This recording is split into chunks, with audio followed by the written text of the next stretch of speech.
Hope everybody is doing well. It's been definitely some exciting weather held here in Durham, North Carolina. Not so much today, but yesterday we had those torrential rains and definitely some 60, 80 wind gusts and all in that space. So as I was calling one of my coworkers, they described it as feeling like a monsoon on in the outside and all in that space. So definitely that was something that was going on in the weather. As a matter of fact, I have a friend from Brazil that lives in the same apartment complex that I live in, and they literally had a tree fall down there. I know them as well as one of my other neighbors for their gardening abilities and the fact that they come from the country of Brazil. But as they were coming back home and had actually got caught in some of that torrential downpour on their motorbike and all along those lines, they had fortunately found some place because the motorbike decided it was going to stall in the middle of a storm. But fortunately, they were near a repair shop and were able to both get the vehicle fixed as well as get around and all in that space. So that was good. But when they came back home, there was literally a large tree that had fallen to the side. So it was good that it fell to the kind of horizontal as opposed to falling the other direction, because that would have been falling on the apartment, which could have linked to some serious damage and everything. And I haven't heard anybody doing any cutting today, so I'm thinking that they haven't got around to destroying that tree or making it into firewood. But who knows? That may happen later on or all in that space. But definitely, it is always great having amazing guests to come in and share their thoughts about what's going on in their world. But that was kind of my excitement for yesterday. Actually got to avoid going to the cultural arts center that I work at because of that kind of weather. So when I called my immediate supervisor, they were like, "Nah, don't bother coming in. That looks like a monsoon on out there."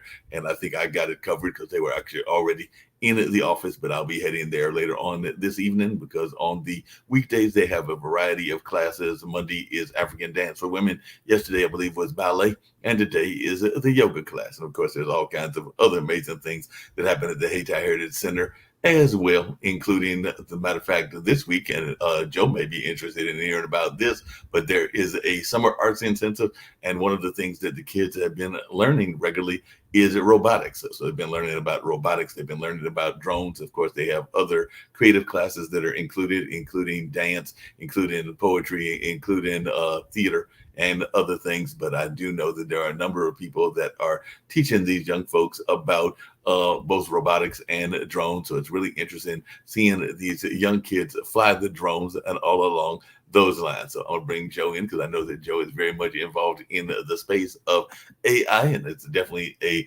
space that has definitely fascinated me, and definitely know folks that are even fascinated by Chat GPT. And I know one of the things that you talked about, at least when I learned about you through some of the PR companies and all that line, was definitely the notion of even hacking into Chat GPT. And I've got a very good friend of mine that has been doing writing. So she was one trying to decide whether she was an artist or a writer, but she's been writing ebooks as well as doing some other kind of creative work using the Chat GPT. So a lot of people are using Chat GPT for a number of reasons and all in that kind of way. But I've had the pleasure of talking to others that are even concerned about AI and are sometimes fearful of AI because of the notion that it may take away some of the jobs. As a matter of fact, I went not on Pod TV, but on a Friends network that I sometimes pop in on a regular basis that is out of Malaysia. They were talking about migration, and even in the migration conversation, Chat GPT came up because some folks are wondering about some of the job changes that may be taken, including some that may impact some of the migrant communities. And then even on our news show, we had a business leader from Charlotte, North Carolina that was on, and he does a lot of HR consulting with people that are small to medium-sized businesses. And even he was talking about how AI has become a major conversation with his clients as well. So definitely would love to learn more about you and what you're doing, and definitely more along the lines of even your notion of being a LinkedIn expert, because I know I had a guest on Constantine Roselli on recently, and I know that he's considered, I think, one of the top 1% in LinkedIn marketers and all in that space. And of course, he's very much involved in AI as well. So that was our conversation on a Monday on one of the other shows that I do here for Pod TV. So if you would just share a little bit about yourself, and I've kind of alluded to some of the things that I know that you're very much about and everything, but I'm sure that our audience would love to hear more. And of course, I may have all kinds of questions as I learn more about you, because that's what I love with these online dinner parties, is inviting various people in and going about learning about them and having the audience learn about them as well. My name is Joe Apfelbaum. I'm the CEO of Ajax Union. We're a business-to-business digital marketing agency. A few years ago, I also started a business education company called Evergreen. And we trained over 1,000 people on how to use LinkedIn and artificial intelligence over the past few years. And now we just developed a software called Evy AI, EVYAI.com, that creates comments, writes posts, replies to DMs, and does a bunch of different things on LinkedIn using artificial intelligence. So it's a really smart LinkedIn assistant that helps you be able to leverage AI. One of the things that I realized is that a lot of people don't have time to sit there and write posts for LinkedIn or to leave comments. So using artificial intelligence, you can save a lot of time. My marketing agency has been transformed with artificial intelligence because now we can brainstorm, we can do research, we can strategize for clients, we can summarize content very quickly. We don't necessarily use it to write content. We still have copywriters that write content, but we definitely use it for research. We definitely use it for strategy. We definitely use it for brainstorming. And it's a lot of fun to use artificial intelligence because not only does it save you time, but it makes business exciting. It makes business fun again. A lot of the times people just like dread working on their business. But when you're talking to AI, you can be really creative and have a lot of fun, and it does all the heavy lifting for you. So I love to reverse engineer algorithms. I'm an SEO expert, and I love figuring out how to get people to rank on Google. I love figuring out how to be able to make sure that you get the maximum organic reach on LinkedIn, and figuring out how algorithms work, and then having strategies and tactics to help you be able to leverage those algorithms to help you achieve your goal. Yeah, that makes a lot of sense. I know a lot of times people are oftentimes talking about algorithms. I know we've had that conversations even on the Pod TV and a number of other sources that I've been a part of, including some conferences and everything. So I know that it is a buzzword that is used a lot by a lot of folks, but I'm wondering sometimes if people even have a true understanding of what algorithms are and how they work. So since you've been in this field for a while, I would love to hear your take on algorithms, and even if we're understanding them in the most effective way, because I do sometimes think that it's Yeah, one of those. so from an SEO standpoint, search engine optimization, an algorithm is something that will give signals to a computer that will tell it whether or not to rank a page high on Google.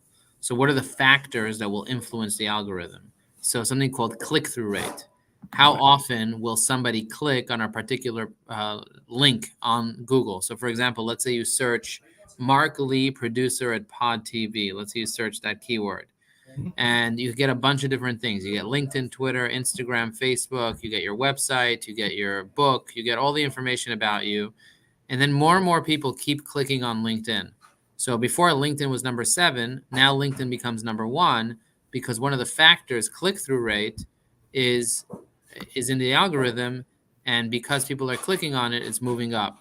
There are over 500 different factors when it comes to understanding how to rank something on Google. Relevancy, quality, how fresh the content is, the category of content. Is it a blog? Is it a directory? Is it a post? Is it a website? Is it a video? Is it mobile friendly? There's a lot of different things that go into whether or not somebody will rank or not. And the same thing, there's a lot of things that go into whether or not a post on LinkedIn will show up on the feed, and it'll show up to more people or less people. Sometimes they post something on LinkedIn and 20 people see it.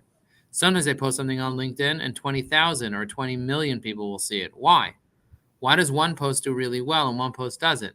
It has to do with a variety of factors that influence the algorithm to help it make decisions on how to rank that particular post. Does that make sense? Now that makes a lot of sense, and definitely that's something that I know a lot of people are concerned about with the algorithms and all along those lines. And one of the things that fascinated me about you, as I was learning about you and all along those lines, is that you are a noted public speaker, and like you said, you're definitely a LinkedIn influencer, and that's a term that I sometimes have issues with because I've been told that I've been a LinkedIn influencer and an influencer in other kinds of ways, and sometimes I wonder about that term because I sometimes think that sometimes people use it and don't always maximize whatever the influence is. I'll just leave it at that. But I did Yeah, see but that at you, one you time are that you, you do have a significant amount of followers. You have 18,000 followers on LinkedIn, and when you post something on LinkedIn, you're able to influence people. If somebody's watching this live right now, and I'm actually going to repost this live dinner party on my profile so that other people can see it as well. If you're watching this live right now, just drop a comment. Let us know that you're watching. Say, hey, I'm live, I'm here, or let us know where you're dialing in from. But yes, you do influence people. If people read your content, if people watch your stuff, then you are an influencer and you're influencing people. You might not be a mega influencer, you might not even be a micro influencer, but you are an influencer, which means you're able to influence other people. And when you have 18,000 followers, it means something. But if you're not sure how the algorithm works, then you end up not leveraging it. Like I see a lot of things that you're doing on your LinkedIn that might not be compatible with getting LinkedIn to actually rank you high. And so understanding how to be able to properly leverage LinkedIn would really be a benefit for you. yeah, along those same lines, what do you think is some of the leveraging tools that people should be using, whether they're using LinkedIn? I know that some people are still very much very bullish on Facebook. That's the word I was trying to look for. And there's still some people that are very bullish on YouTube, even though even in our own network, Pod TV, I know that the network itself is trying to encourage more people to use Vimeo versus YouTube because they find that Vimeo has a better ability to show where the numbers are and all along those lines. And that's just kind of the philosophy of the leadership. I'm not saying that I necessarily agree or disagree with them, but I'm just wondering your thoughts about that and how you have leveraged your own self in the LinkedIn world. So, Facebook, YouTube, all the other social sites that you mentioned, they're all powerful sites. They all have a large audience, millions, if not billions. I think Facebook has 3 billion people on it. LinkedIn doesn't even have a billion people on it yet. But LinkedIn does have a benefit. The benefit of LinkedIn is that it has the wealthiest people on it, the business owners, the professionals, the CEOs, the directors of marketing, the directors of sales, directors of HR, people who are running very, very large corporations, senior vice presidents, people that are in high positions at companies use LinkedIn. Many of them don't use Facebook or Instagram or TikTok or Twitter, but they only focus on LinkedIn. And the reason they focus on LinkedIn is because LinkedIn is more secure. It Mhm. has your first name, your last name, your company name, where you work, where you worked. It has where you went to school. There's less likely that a spammer is going to get on LinkedIn and try to steal your information because people aren't dating on LinkedIn. They're not doing personal stuff there. It's a professional social network. So I highly recommend using LinkedIn if you're a professional and you want to meet other professionals because it's a networking platform. Whereas Facebook is more for fun, for family, for friends, for things that want to go viral. Yeah, some people use it for business, but that's not the intention. If I message a random Facebook connection to try to build a relationship with them, they're not going to answer me. They're not going to like that I message them because it's private. But if I message someone on LinkedIn, they welcome it because they're at a networking event and that's what people do. LinkedIn is very, very powerful. And that's why I teach people how to use LinkedIn inside our course. We have an amazing workshop, businessnetworkingworkshop.com. And we have a free webinar there that people can watch and they can learn how to leverage LinkedIn with my strategy.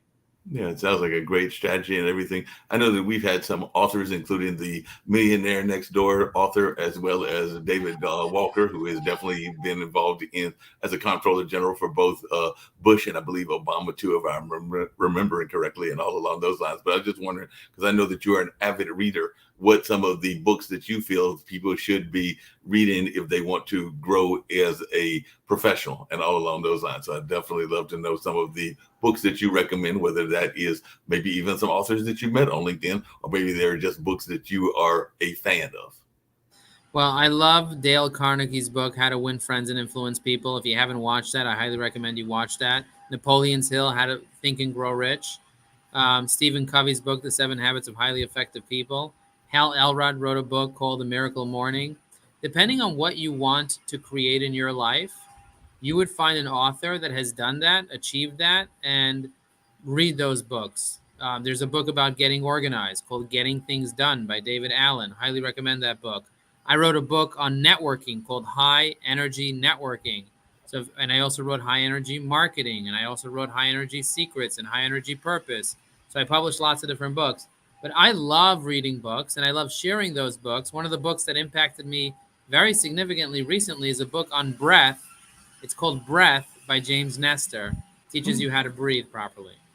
Well, sounds like a very fascinating book. You mentioned earlier, and I have been doing networking since I was a youngster. When I was in high school, and that was many decades ago, as I'm in my early 60s now, I remember definitely being praised for my networking abilities, even by my coach and everything, because I ran track, was a very bad track runner. I was like Charlie Brown and all in that space, but I did a good job of recruiting fellow athletes that would keep us in that championship level. I think we won 3 out of my 4 years of school at that level and everything on the track team. Actually lost my senior year because I got tired of losing. So I recruited somebody that I knew I could beat. Unfortunately, Jimmy Robinson has passed on many years ago and all along that space, but I was tired of losing. So I recruited somebody that I knew I could beat. And apparently you had, because you're a very great speaker, but apparently you had a fear at one point in your life in public speaking, writing, and even networking. I know that sometimes even network marketing has a bad taste in people's mouth because people will think of things like Amway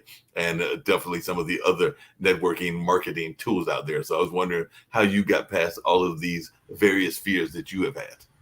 Well, you first have to identify that you actually have a fear. Most people don't even know that they have the fear. So if you don't know you have a fear and you're just making excuses, then you're never going to get over it. Once you identify you have a fear, you got to get into the core root of the fear, what's there. You got to get skills to learn how to be able to do that properly. People don't like doing something, or they're afraid of doing something they don't know how to do well. My daughter's afraid of driving. Why? Because she has no idea how to drive. If she knew how to drive, she wouldn't be afraid of driving. I used to be afraid of the ocean because I didn't know how to dive. Now I'm a certified open water diver. I'm no longer afraid of the ocean. I used to be afraid of writing because I didn't know how to write. I hired a coach. I worked with my coach for 2 years, and she taught me how to write, and now I'm a professional writer. I'm a professional speaker. I hired a coach. I trained over 10,000 business owners on behalf of Google over the course of many years. I am now a member of the National Speakers Association, and I speak globally on many, many platforms. So it has to do with experience. It has to do with doing the work. It has to do with reading books, taking courses, and hiring coaches.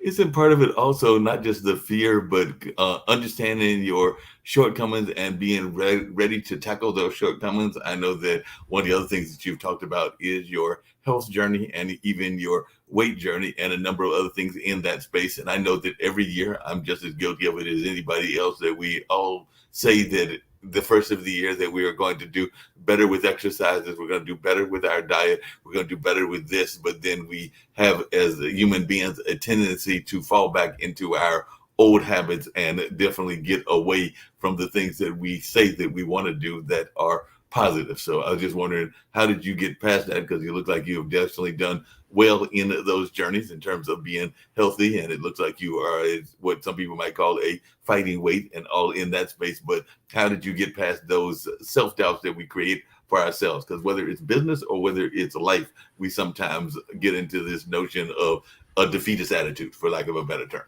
Understanding the way that your mind works, understanding the way that your habits work, understanding the way that your beliefs work, understanding that, and then understanding how to be able to shift and transform is what personal development is all about. Most people are not doing any personal development. And the reason they're not doing personal development is because they don't understand the benefits of it. Doing personal development, searching, finding yourself, finding your voice, knowing who you are, getting to know your values, getting to know your why, getting to know your purpose, really digging deep into your childhood wounds, what controls you, what controlled you in the past. Learning about all that stuff and doing the work takes hundreds of hours of therapy, coaching, mentors, seminars. And if you do the work and you go through it, then you come out at the other end a more happy, more satisfied, more peaceful, more joyous, more loving human being. No, that makes a lot of sense. I know that one of the things we talked about on the online dinner party with a number of guests, I'm gonna bring in one of our other guests as well, but is this life balance. And I know a lot of times people are trying to figure out how they can balance their life and juggle their life, meaning that if they're entrepreneurs juggling the various businesses, because oftentimes entrepreneurs will have more than one business, and of course trying to balance family as well. And it looked like you were going through so some of that even while maintaining your family, and also at one point, and I don't know what your current relationship status is, going through a divorce and everything, but how were you able to maintain that balance that is so important to people's lives? Well, you maintain it one day at a time, hiring coaches, therapists. I mean, I've been through it. I've been through the ringer, and being through the ringer doesn't allow you to waste any time. You have to either take action, grow, or die. And so for me, it's all about growth. And so if you continue growing, you'll be able to break through and be able to do what you need to do. That makes a lot of sense, and I can definitely see that and everything. I had alluded to it earlier. I'm gonna bring in an author. He's actually written a thriller and all along those lines. But I mentioned earlier about AI, and I know that Hollywood is in the middle of a strike, and part of the concern among the writers, and I've got friends that are in that writing space, is the nature of AI taken away from their jobs. And I do have friends that are in the restaurant space. So as an AI advocate, and you just mentioned earlier being a chat GPT advocate, how do you get folks to understand that it can be a tool to be used for the positive and not necessarily have some of these fears that certain industries do have? Because I do know that that has even been part of the conversation around the Hollywood strike, and I think the songwriters may be joining in the very near future. People often ask me, Joe, is it true that marketers will be replaced by artificial intelligence? Is it true that we're going to lose our jobs? And I say, what I believe is that AI is not going to replace your job. People that know how to use AI will replace the jobs of the people that don't know how to use AI in every field, copywriters, marketers, in every field. Why? Because AI will enhance everything that you do. So if you learn how to use AI, if you become a prompt engineer, you'll learn how to properly leverage it. Now, that makes a lot of sense. JL, you've been listening to some of the conversation. I know that you come from the world of writing, definitely having written a thriller and all along those lines. So definitely, I'm sure that you might have even been using ChatGPT in some of your new writings. But if you would just share a little bit about your own background and some of the things that you are doing, and also that notion of the work-life balance, because another thing I was getting ready to get to, which I've talked about a lot, is the imposter syndrome, and I'd love to hear from both of you about that. But JL, just share a little bit about your own journey and all in that space. Yeah, sure thing. It seems like Joe has to go though, but so I appreciate the time that I had to actually listen to what you were saying. So for me, my name is, like I said, JL Hancock. That is my pen name as an author. By background, I was the head of innovation for the SEAL teams and did 20 years in the military. I think the biggest claim to fame in my previous job is that I helped put the first artificially intelligent drone in combat. And I specialized primarily in autonomous robotics, but I have a large background in signals intelligence as well. So I take a lot of that and I apply that into my writing. And so when you come to, you're asking about work-life balance and all that kind of stuff, it really, for me, being a writer is something that I do secondary to a number of other jobs that I have as both a consultant and as a project manager of some other different types of robotics projects that I've been working on. So it really comes down to how you want to, when do you want to use that time, and when is it most beneficial for the end state of whatever it is you're trying to accomplish, especially when it comes to having a family and what makes you the most happy. So most of my time has been spent actually chasing the industry, but that industry feeds right back into the writing that I'm doing by helping me identify new ideas and pacing what's going on with the technology itself. Yeah, that makes a lot of sense. As I was just saying, and as I was talking to Joe about as well, I know a lot of people are sometimes hearing terms and then they don't always understand the terms. I know that I've had some friends, actually two of them, because I actually helped with some of the studies of one of the young ladies that was into project management. So we hear people talk about project management all the time, but it's kind of like that conversation that was said about algorithms. I sometimes wonder if people fully understand what project management is and everything. Like I am have a multitude of jobs, media being one of them, but I'm also an event planner. And to me, an event planner in a lot of ways is one of the ultimate project managers, because you have to do a lot of managing of different elements within the event, particularly if there's a large festival and all in that space. But to you, what is the definition of what a project manager is? Because to me, anybody that is organizing a festival in a lot of ways winds up doing those kind of project management type jobs. But that's just my assessment. I don't know if you would agree as a project manager. So it depends, because I've done the same. I've managed events, but I've also managed large scale research and development projects. I've also managed large demonstrations of integrated technologies, and each one of those has a general thread that was consistent. And a lot of that came down to, what is the desired end state? What are the milestones you're trying to hit? How are you managing your resources? When are you having people hit particular milestones in order to accomplish that end state? When do you need certain resources in place? And all of those are things that, like, for example, if you went and got a PMP, a project management professional certification, those all actually build out of those exact same things. It's a little bit more codified in an official program like that and more business oriented, but it really comes down to, do you have an understanding of the desired end state and a strong understanding of what it is that whether it be the customer or whoever it is you're coordinating with, wants to have happen at that end state, and then what are the steps you're going to take to get there, and also what resources you have to make it happen.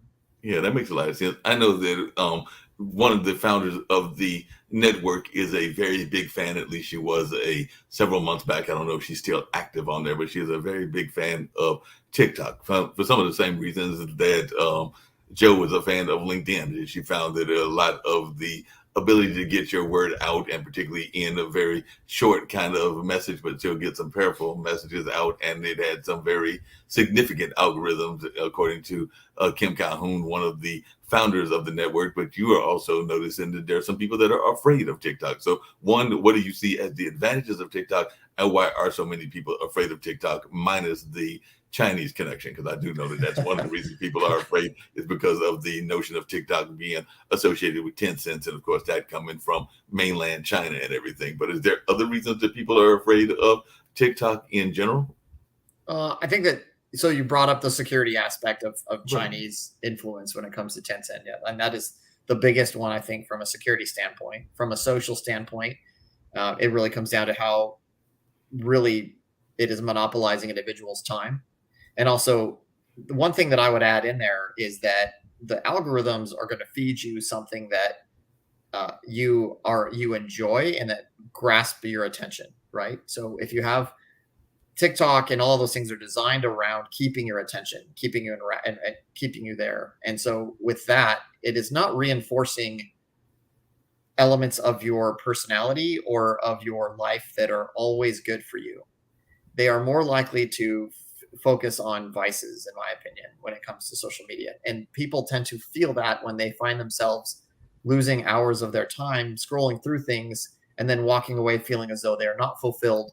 And in other cases, they walk away frustrated, or they've reinforced an ideology in their mind that may not be the most beneficial for society as a whole. And what I mean by that is, if you, for example, see something that elicits a strong emotional response, you are going to look at it longer, or you are going to want to watch videos that are like it more.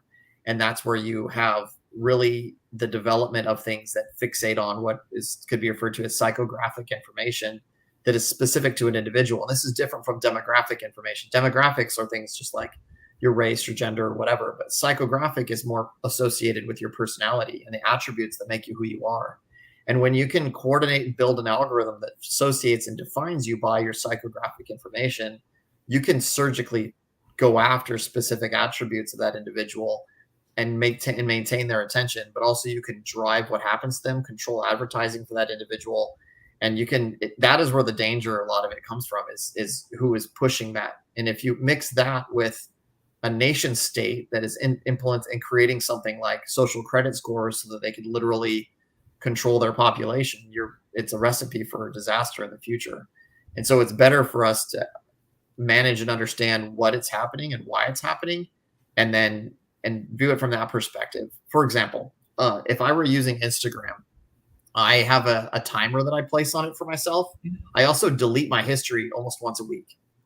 And I delete my history because I don't want it creating this surgically specific algorithmic function that targets me personally. And they, as the end state, the company, would be like, but that's the benefit of the product. And I was like, actually, for me personally, what I find is it sends me down rabbit holes. And if I attach or if I follow the wrong person and the algorithm they built on the back end makes a correlation that they think is specific to an individual with that same psychographic information, I've now been pigeonholed into a particular area that keeps feeding me information in a loop. And I don't want that. And so I will constantly reset it so that it doesn't have the ability to focus on me like that. How do you reset it? Because as you were saying that, I'm thinking to myself that, being even single at this particular age, 61, I know that I have clicked on images of young ladies that are attractive of various age ranges and everything. And sometimes I'm going like, that is what the pictures that they keep sending me are, no matter how many times I put up the various guests that I've had as well. So I'm thinking that if I clear that history, maybe I would get less of that. And I'm also a animal lover, so they have somehow realized that, and they also send me a bunch of pictures of cute cats and cute dogs and even other cute animals, because I am a fan of otters and other kind of things. So they do send me these kind of cute animal pictures as well. And I'm thinking that if there was a way that I knew of to get rid of that, and you just mentioned one that I was not as aware of as maybe I should be aware of, which is clearing your history. Maybe I wouldn't get as much of that. And I'm not saying that they can't be appealing, both the cats and the ladies, but sometimes you don't want to be avalanched with them. I'll just put it that way. Well, yeah. So it's a mixture of who you follow and your history. Okay. And so I found that certain individuals that I was following, because I was like, sometimes I will have accounts that I will use for research purposes. So I will follow individuals because I want to gather information, a particular, let's say it's a character that I'm trying to create for a story, or I will try to break those apart from my personality, like with my author profile. I don't want those connected with each other, because I don't want to taint the experience that I'm having on there with some of these negative things. So for example, the more times you click on those images of whether it be dogs or it be girls or whatever it is, it's going to think it needs to keep giving those to you, because that is the profile it's creating. And every time you delete it, it has to start over. But the baseline it goes off of is who you follow. And so if you recognize within the people that you're following that there are certain individuals that have links or ties back in with these other profiles, then you need to get rid of them. And unfortunately, the average person doesn't pay attention to this, or they like the way that it feeds them information, so they don't do that. And then they're surprised when their entire experience on those particular profiles is full of junk. Also, though, there was a point in time when I was doing research, it kept sending me conspiracy theories, like things that were just open conspiracy theories, or blatant and obvious. A lot of flat Earth stuff was coming into my inbox, and I was like, or not my inbox, but on my account. And I had to dig back to figure out where all that was coming from. And I find that fascinating, because I'm like, how did the algorithm key in on me being interested in something that I find completely false? Because my reaction to it's going to be one of two ways. Either I'm going to be mad about it and think it's dumb and then go down a rabbit hole following other accounts that look into it, or I'm going to like it and then I'm going to follow down accounts to go after it. So either way, the algorithm is trying to catch you in that trap. And that's exactly where I don't want to be, because I'm not interested in it either way. The other thing you don't do is comment on them or like them. Right. Like the things that you think you want more influence on. Don't just knee-jerk react to it. Something of substance. And this is where discipline and moderation come in when it comes to interacting with these things, because the algorithm isn't designed around reinforcing, like I said, good attributes of your personality. It's designed around reinforcing your vices. And that's where we get political division, and that's where we get. And you also have to realize that there are other actors in play that are actually driving these narratives and conversations that are separate from the company itself. There are open disinformation campaigns and groups trying to manipulate the psychology and the psychographic data of society as a whole. And so you are in the middle of that as a product.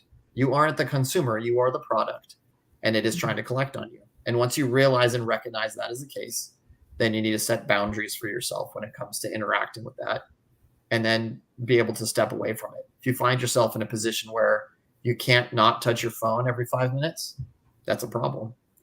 Yep, and so you're waiting for dopamine. Yeah, there's a lot of people that are waiting for that dopamine. I sometimes, and we talked about it on this show as well as other shows, am fascinated by the folks that are supposedly out at a family gathering, but it seems like they are all on their individual devices talking to their individual friends that are scattered around the world. And I'm not saying that there's anything wrong with having a global community, but sometimes I'm going like, what happened to the old family values of even going to dinner together and actually engaging in dinner, even in the same space? And I've even gone to friends' houses and they sometimes are doing the same thing that they do at restaurants. And I'm going like, wait a minute, this doesn't make that much sense and everything. Because I know a lot of folks, including my two nephews, I don't have any kids, but my two nephews that are loving their Oculus sets. They love playing their various games on their Oculus sets. And I'm thinking you probably have young ones as well. As a matter of fact, I know you've got two daughters and they probably are engaged in some of that as well. So I'm just wondering, how do you do that balancing of letting them be acceptable of the social media and the social media tools as one that is a fan of social media, but also set some sort of boundaries? So with my kids, they, aside from television on the weekends, they do not have access to any of those devices or social media. So my older daughter is 12, my younger daughter is 8. There's zero reason for them to have a social media access, period. They have one daughter has a watch. We have one of those Gab watches, which it allows her to text us and give us a call. And that is the extent of the ability. And that is for us to know where she is. And so she can communicate. She can text some of her friends. And that is it. So we've had long conversations with them about why they do not need access to that. And they understand it and they respect it. And we're very, very open in our communication with them. And there has been very little pushback because of it, because we prepare them in advance for the peer pressure that would come from it. But we realized early on, especially with things like YouTube Kids, that my daughter was having extreme emotional outbursts when she wasn't allowed to watch it, even if we'd only allow her to watch it for 5 minutes. And it started with these videos where kids are opening like eggs and they have toys inside of them. And it creates this emotional dopamine dump that the kid gets from whenever the toys open. And they keep watching them because they want to see more and more and more of that. Realizing that when my daughter was probably 3, that she was having this reaction, we immediately shut it off. And we don't allow them to watch YouTube alone. They're not allowed to interact with electronic devices by themselves. It is a domain that we recognize, not as something they should see as scary, but as something they should work their way into, like swimming in the ocean. You don't learn to swim in the ocean by diving in the deep end. You learn to swim in the ocean by wading your way in from the beach. And that's where they're at right now. And they have too much on their plate when it comes to dance and school and piano and all the other skills that are going to develop and make them into confident people who understand their own identity, let alone to allow the outside world to shove that on them. That's how we're doing it. No, that makes a lot of sense. I like that kind of philosophy and kind of attitude and everything. Joe had earlier mentioned his daughter, I think it was, that was a bad driver. He kind of like made that reference and everything. And that's one of the things that she had to get by and everything. And I am a non-driver, had a car for a hot minute a long time ago and everything, but because of some disabilities and other things, I have been a non-driver and get around by mass transit and friends and definitely family and a number of other ways of getting where I've got to go. And definitely that even includes going out of state, because I will find a way to get out of state. As my mom has to say, if Mark wants to get someplace, he'll find a way to get there if it is of that much importance to him, and all along those lines. But one of the things that they had talked about in that space was the whole notion of autonomous cars. And I know that ever since the Jetson, has thought of the flying car or a Hoover car or even a car that you literally get it on the road and it goes where you want it to go and everything would be a wonderful thing. And I know it's been a thing around science fiction for decades, but I have a cousin that's involved in warp technology, and he's definitely said that it is on the horizon, but maybe not as soon as on the horizon as we would like and everything. So like I said, I just hit 61, so maybe I'll have that autonomous car before I hit 70, so I can go visit my brother who's in the same town, or my dad who's also in the same town, or mom who's in a city about 100 miles away and everything. But I know that you said that the autonomous car has been hard to get to, and I'm wondering, why has it been hard to get to? And do I have to wait till I'm like maybe towards the latter part of life and looking at 80s or 90s, or is it going to be closer that I can have either the autonomous car or the self-driving road? So if you look at where autonomous taxis are in California, and especially in San Francisco, the ability, the technological capability is within certain environments is already there. They can perform and operate effectively in large cities very, very easily. The thing that you're running into when it comes to any type of dramatic change in technology like that, there is obviously the initial scientific hurdle of being able to create the capability to do it. But the other part is the societal acceptance of that capability and the trust associated with it. You're also seeing at the exact same location. Granted, San Francisco has its own problems when it comes to crime and all those other things, but there are elements in that city who are going around and placing traffic cones on top of the driverless cars to get because what happens is the sensors recognize that as a potential obstruction, and the vehicle stops because its sensors can't conduct what's called SLAM, simultaneous localization and mapping, which is the tool that robotic systems use to understand their environment, to identify landmarks and then navigate through those areas. They would put that cone on there and it would stop it. They did it as a form of protest to basically say, we don't want driverless cars in the area. And they don't want the driverless cars because of two parts within the social narrative. One is where they don't want the competition when it comes to what it's taking away from people like Uber or taxis. And then the other element is they don't trust them because they think that they're dangerous. I would say that by the time we get to the point where we trust robotic cars to be on the road and navigate, they are going to be significantly safer than the average person you are driving beside. If we ever get to the point where we completely trust driverless cars, they will supersede human safety dramatically because the standard is significantly higher before we would even allow them on the road.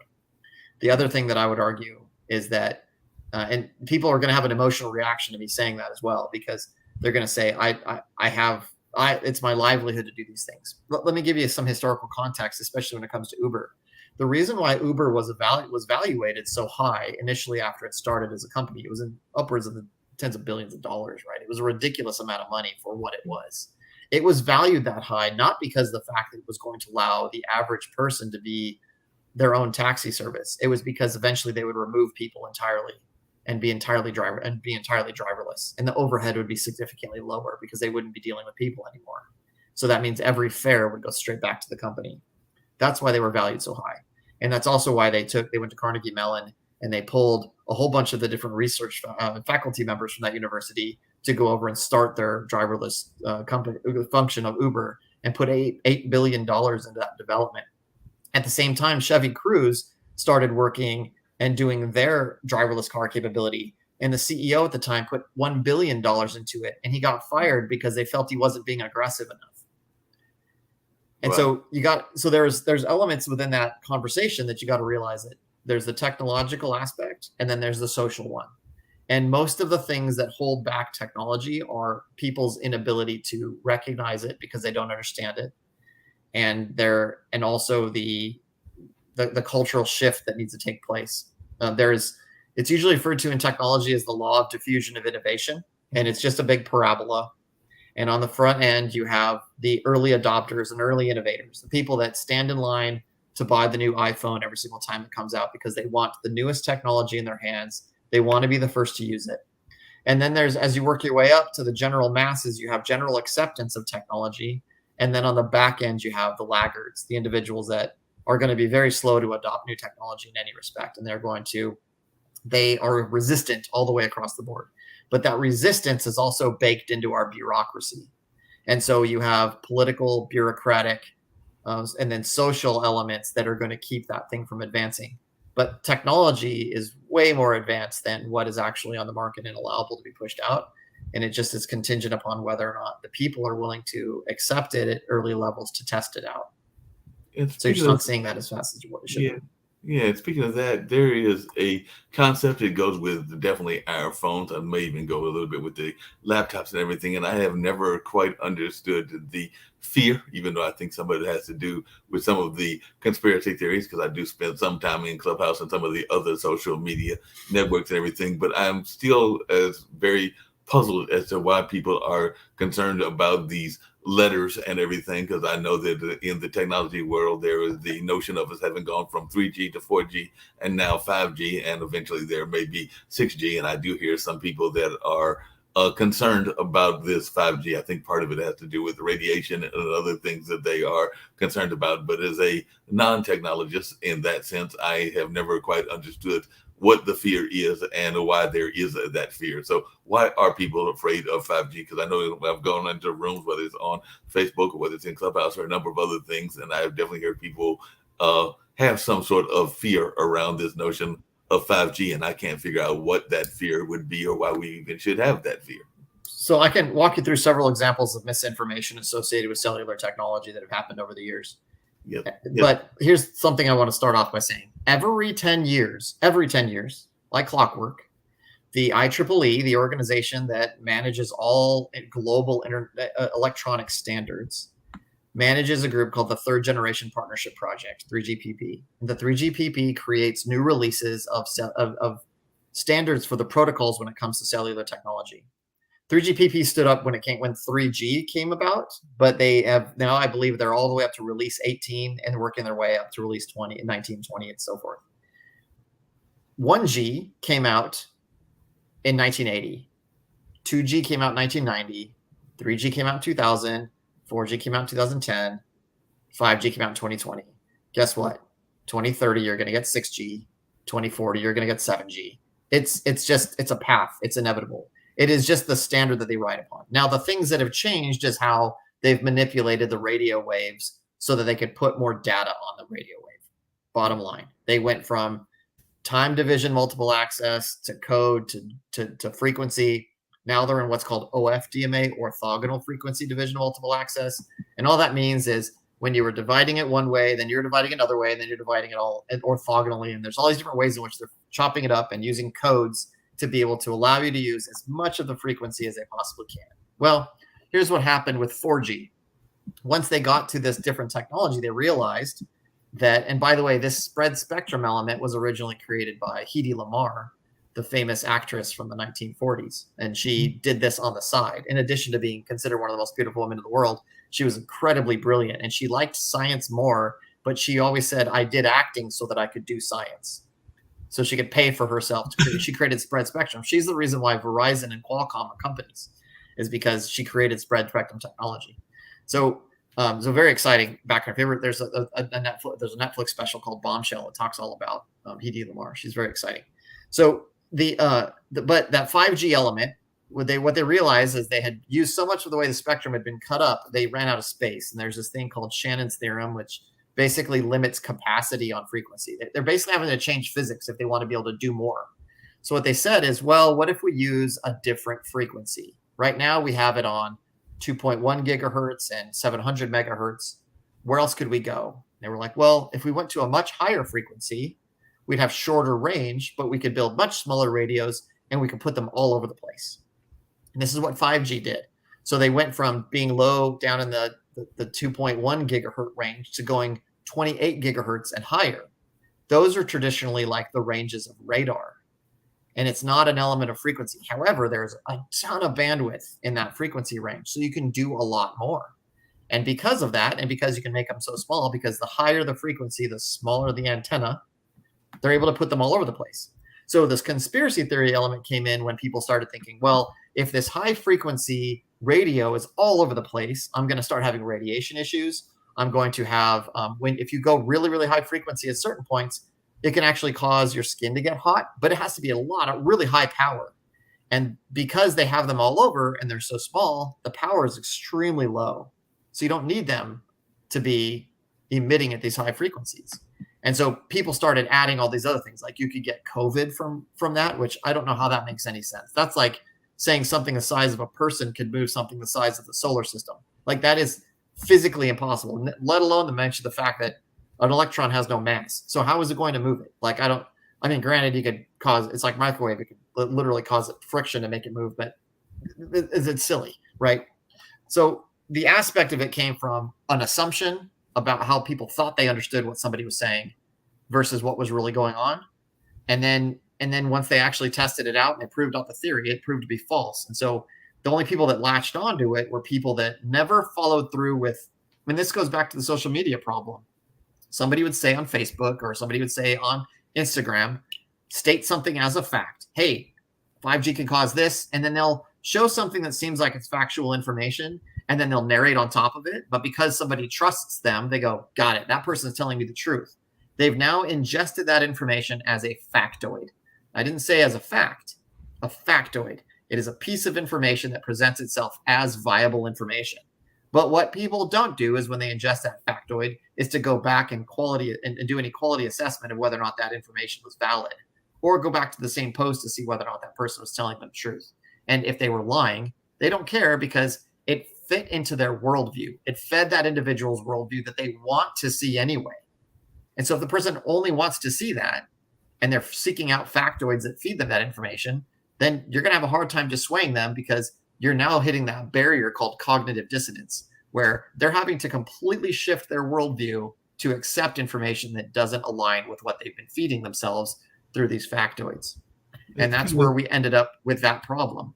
I can give you one more example. I think it would be really interesting is, you know how when you get on phones, get on planes, they used to always say, turn your phone off or it'll interfere with the plane, and it could potentially cause all these accidents. Well, that goes back to 2G. And what happened with 2G is every time a plane would fly, your phone would try to connect the cell towers on the ground. Well, the cell towers in 2G used to do what's called a hard handoff. They used to just shove it to the next cell tower as opposed to gently handing it over to the next one. That's what CDMA does. And 2G was having a hard time with that. And it was actually causing towers to collapse. Like they couldn't handle all the processing when the planes would fly over. So the companies that were managing it told the FCC, they said, hey, is there any way we could get people on planes to shut that off? And the FCC says, well, I could tell the FAA, but the FAA is only concerned with safety. And they could say, well, it's impacting the network. You could say it's some kind of safety issue. So the FCC told the FAA, hey, can we have the pilots have the flight attendants tell the people on the plane to shut their phones off when they're in the air? And the FAA and the flight attendants unions came back and they said, is there a risk to us? And they were like, well, potentially. So they said, oh, this is a risk to our lives. So now you have flight attendants on planes convinced that everyone's going to die if they don't turn their phone off. Oh, wow. When in reality, it had nothing to do with it.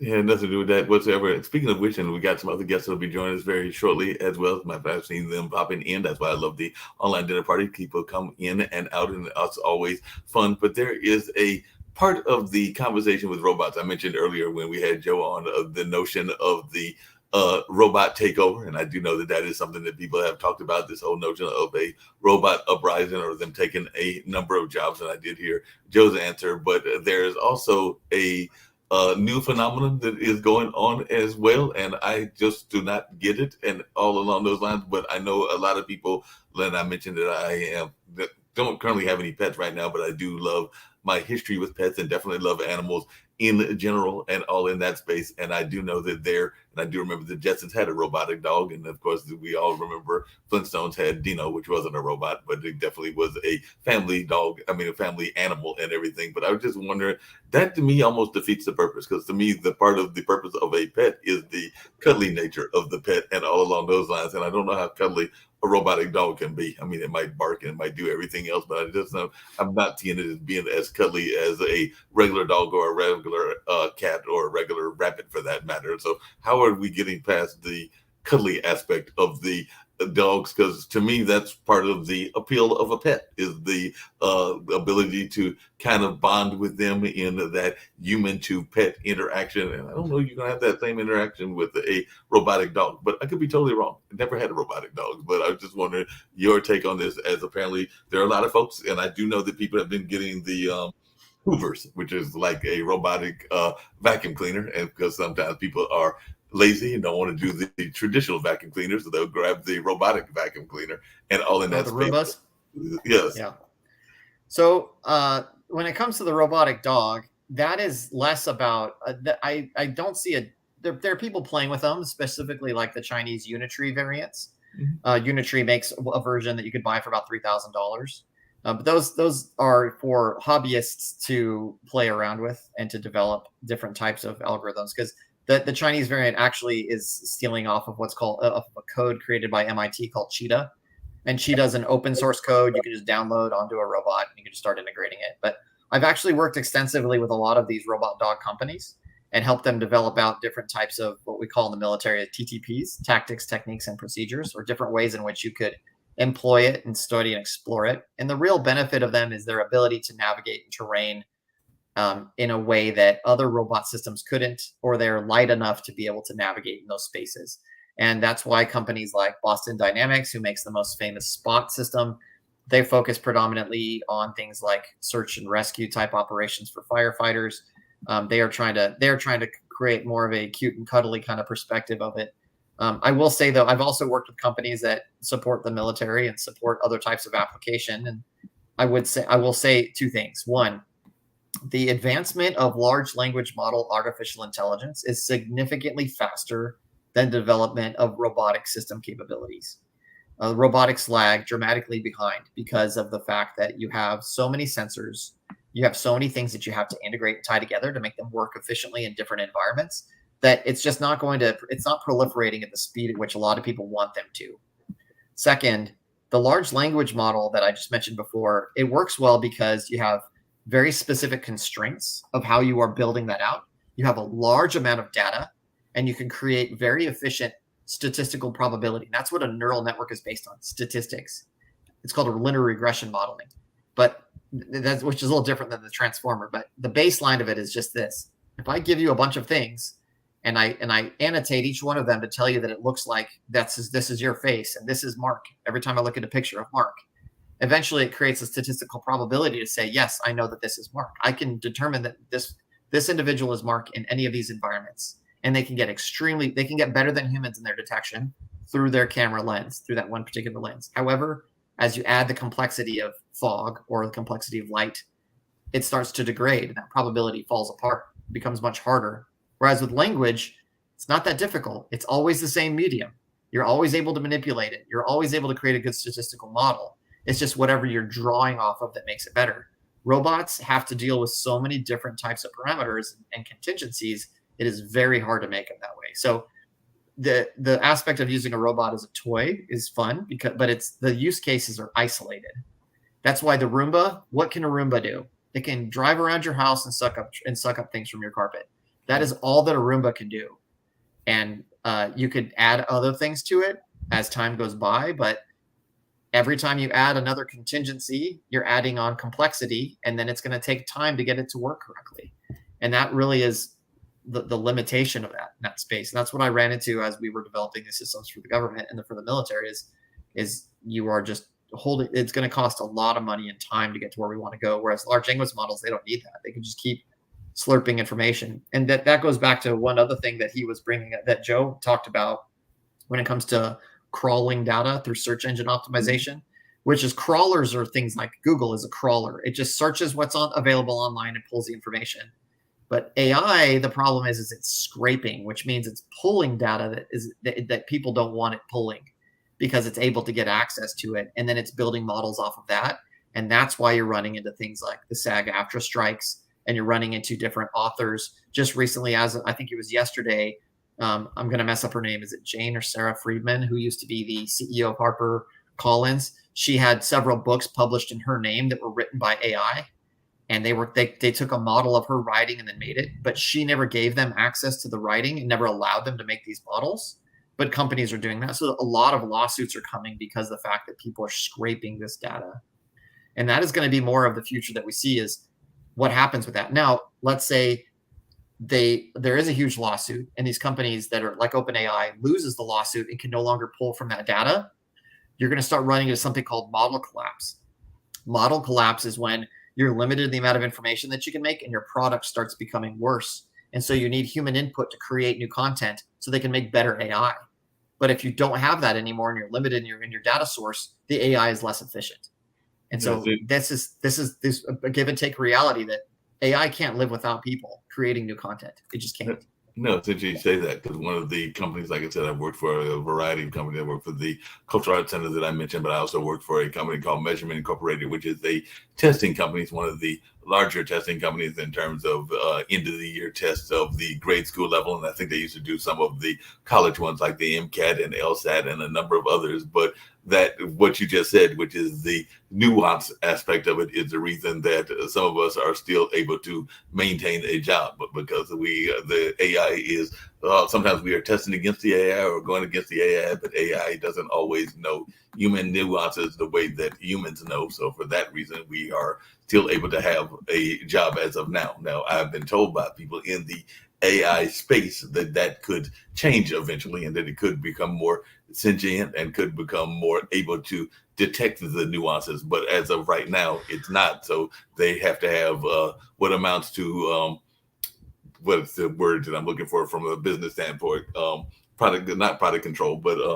like a way of monitoring what is going on. There's a business term, but it's not coming to me. There's a really good book called Weapons of Math Destruction, and it talks about how when AI algorithms are created, that if you black box all of it, and then there's a certain level of trust that people may naively apply to that particular AI.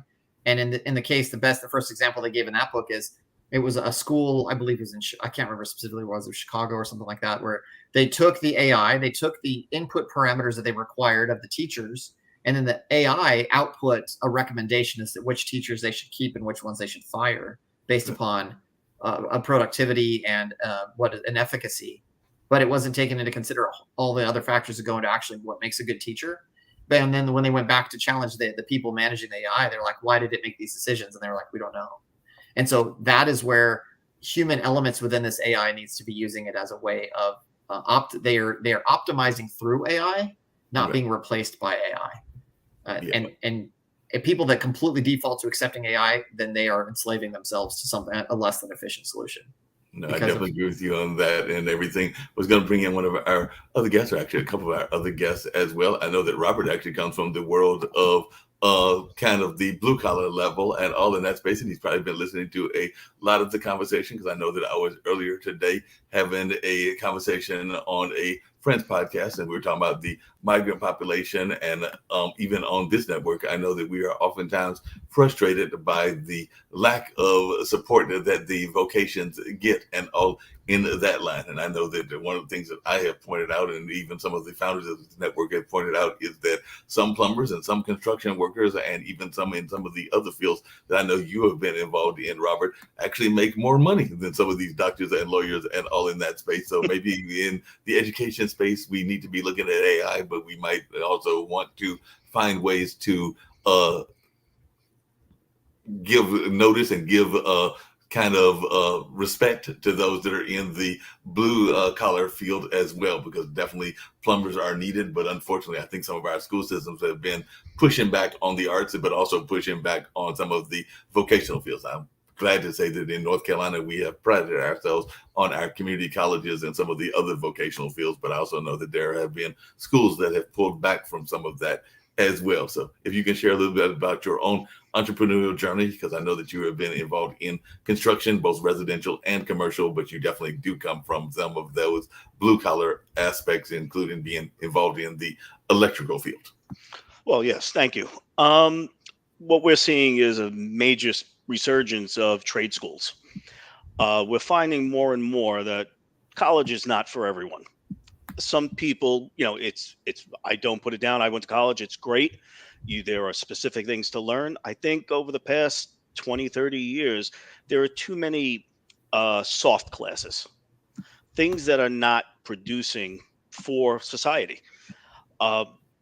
When we had schools in the older days, there were trades. You had shop class, you had woodworking. You learned a practical skill.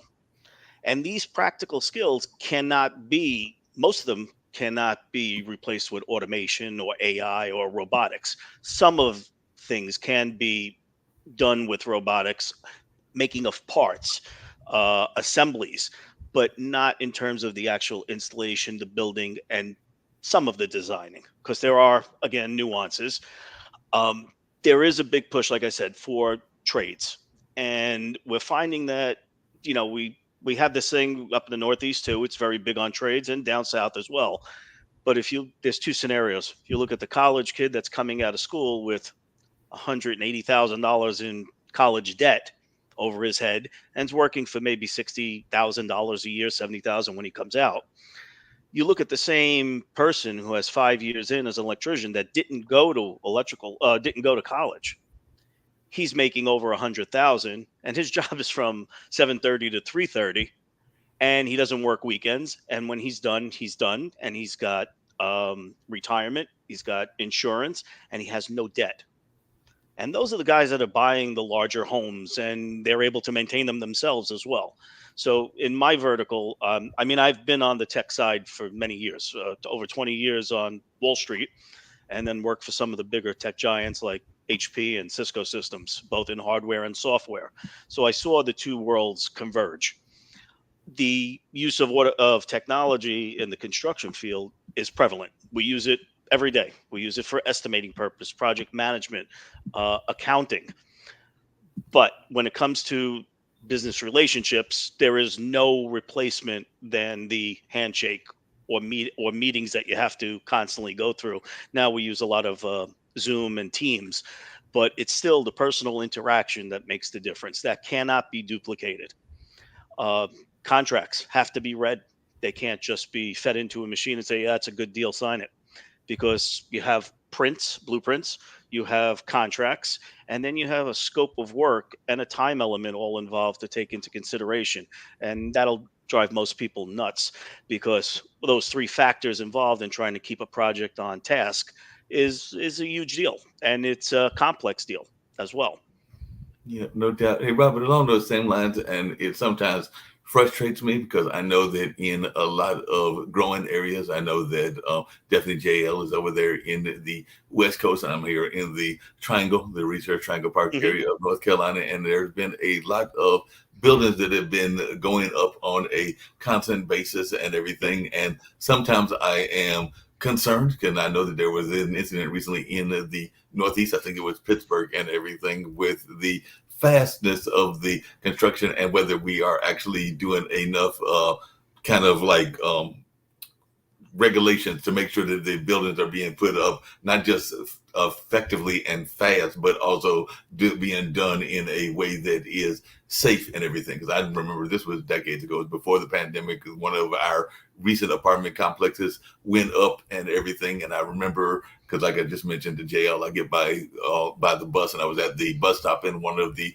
workers was there, and he was sharing their construction of that particular apartment complex, which is or housing complex. Is not an apartment complex as I'm thinking about. I think it's more of a housing kind of units and everything. But he was basically saying that, fortunately we didn't have it. Even we just had one recently that I alluded to at the beginning of the show, but it didn't do what he said could happen, which is that he basically said a good wind could blow that building down because he didn't feel that it was being put up as effectively as it could be.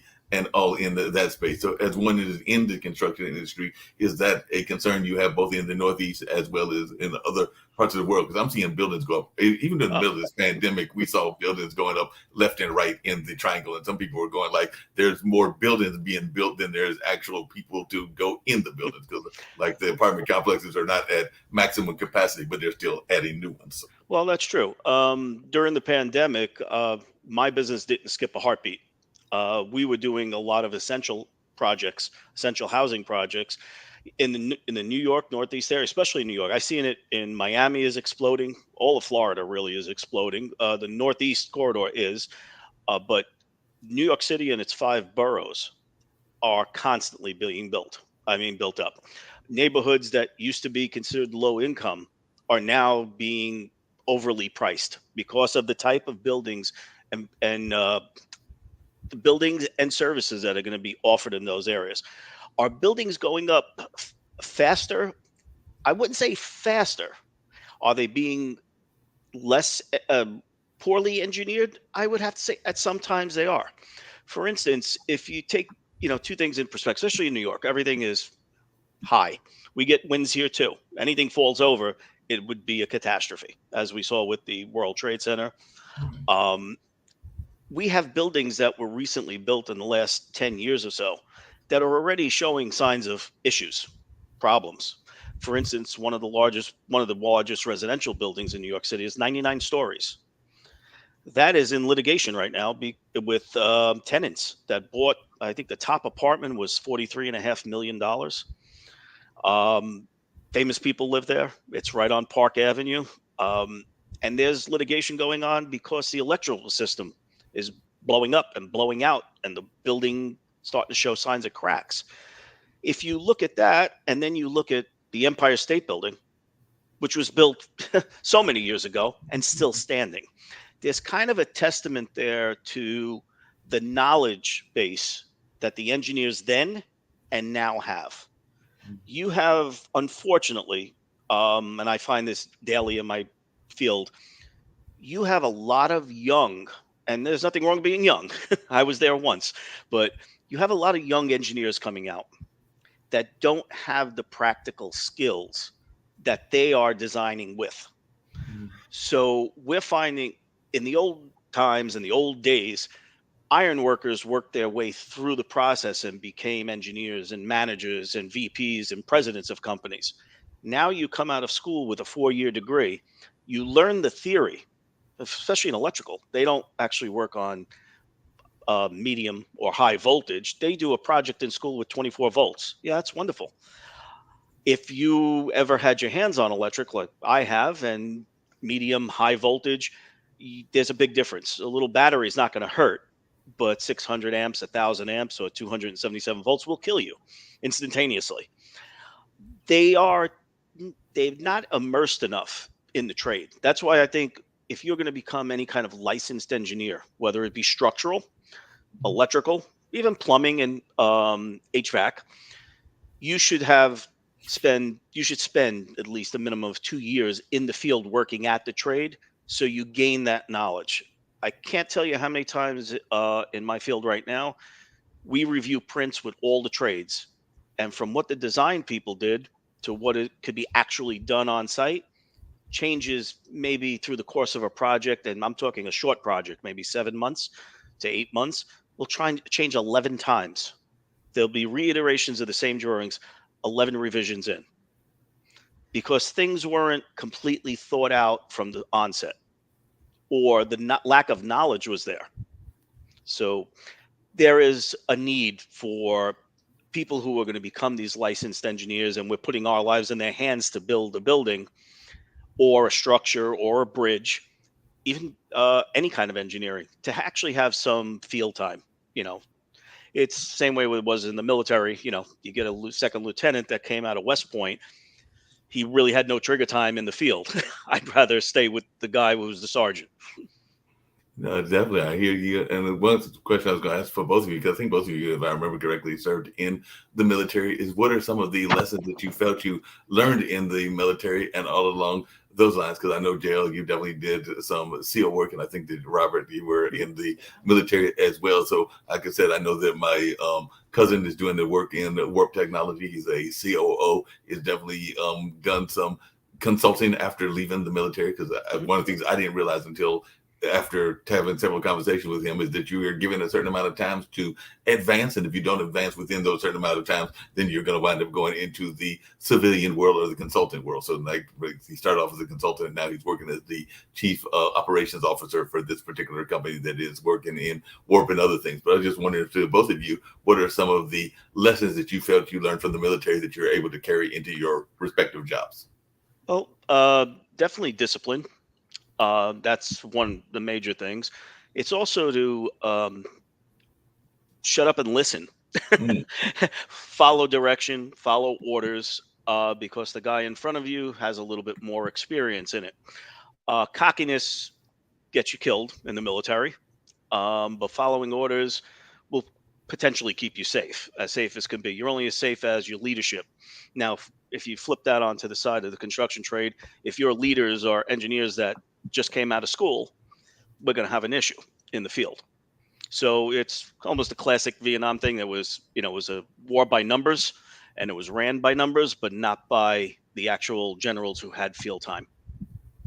Yeah, no doubt about that. I can definitely see that and see that kind of attitude and all along those lines. You'd be interested to know, Robert, that one of our, because this is the 50th anniversary of hip hop, and one of our hip hop pioneers is actually connected to New York, but is also now in North Carolina. And his other job, when he isn't traveling with his world famous group, is working as a plumber. So I know that Yep. many people that are in New York are familiar with the group called the Jungle Brothers, and Yep. Mr. Mike is actually a plumber here in Durham, North Carolina. So when he's not traveling around the world doing his whole notion of hip hop and traveling with that band, he is literally doing plumbing at people's residences and corporations. I think he's doing both, if I remember correctly. So he is Yep. definitely involved in that space. So it's just good to see that that is taking place as well. I was going to bring in Lisa, one of our other guests. We still got about an hour or so to go in the conversation. Is going to bring in Tiffany as well. But Lisa has done a lot of amazing work as well, including dealing with some folks that are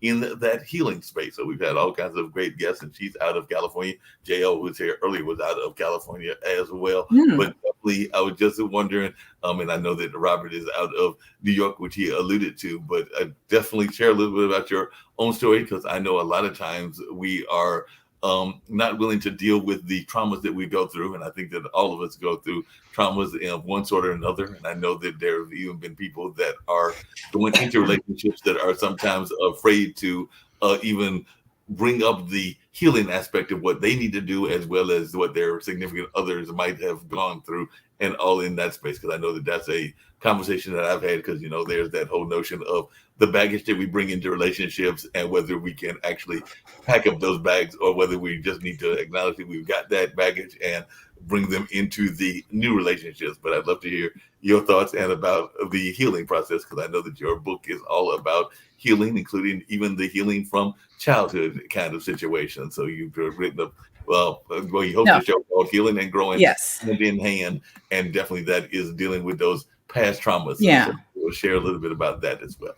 Yeah. So I am a childhood abuse survivor, and I started my healing process at 19, and I'm now 60. So it's been a long journey.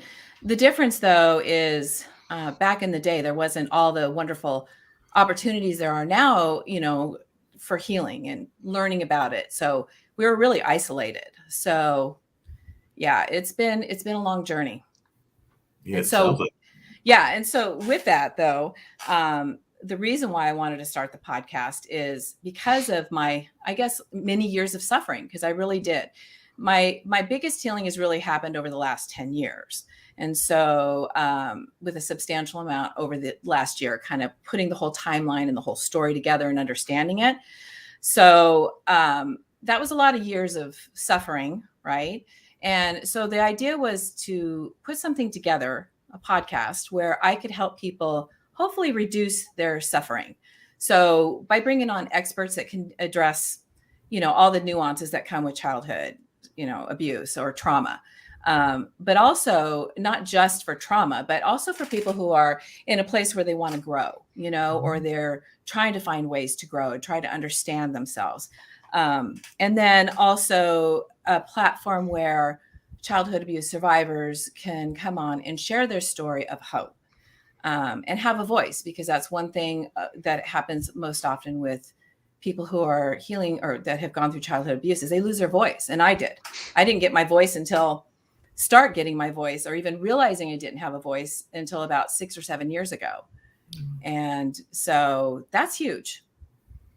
That's very huge and everything. I know one of the things that has definitely come up in this show, as well as a number of other shows, is this notion of forgiveness. And I know that no matter whether it's a relationship or jobs, that is a difficult conversation that many of us have to deal with, even sometimes on the workforce as well. So not just the relationship, but also the workforce as well. So I'd love to hear from both of you how important forgiveness has been, because I know that is a difficult conversation for many people, whether they have gone through abuse or not gone through abuse. But a lot of times we have a hard time forgiving ourselves, much less those that might have done us injustice, whatever those injustices are.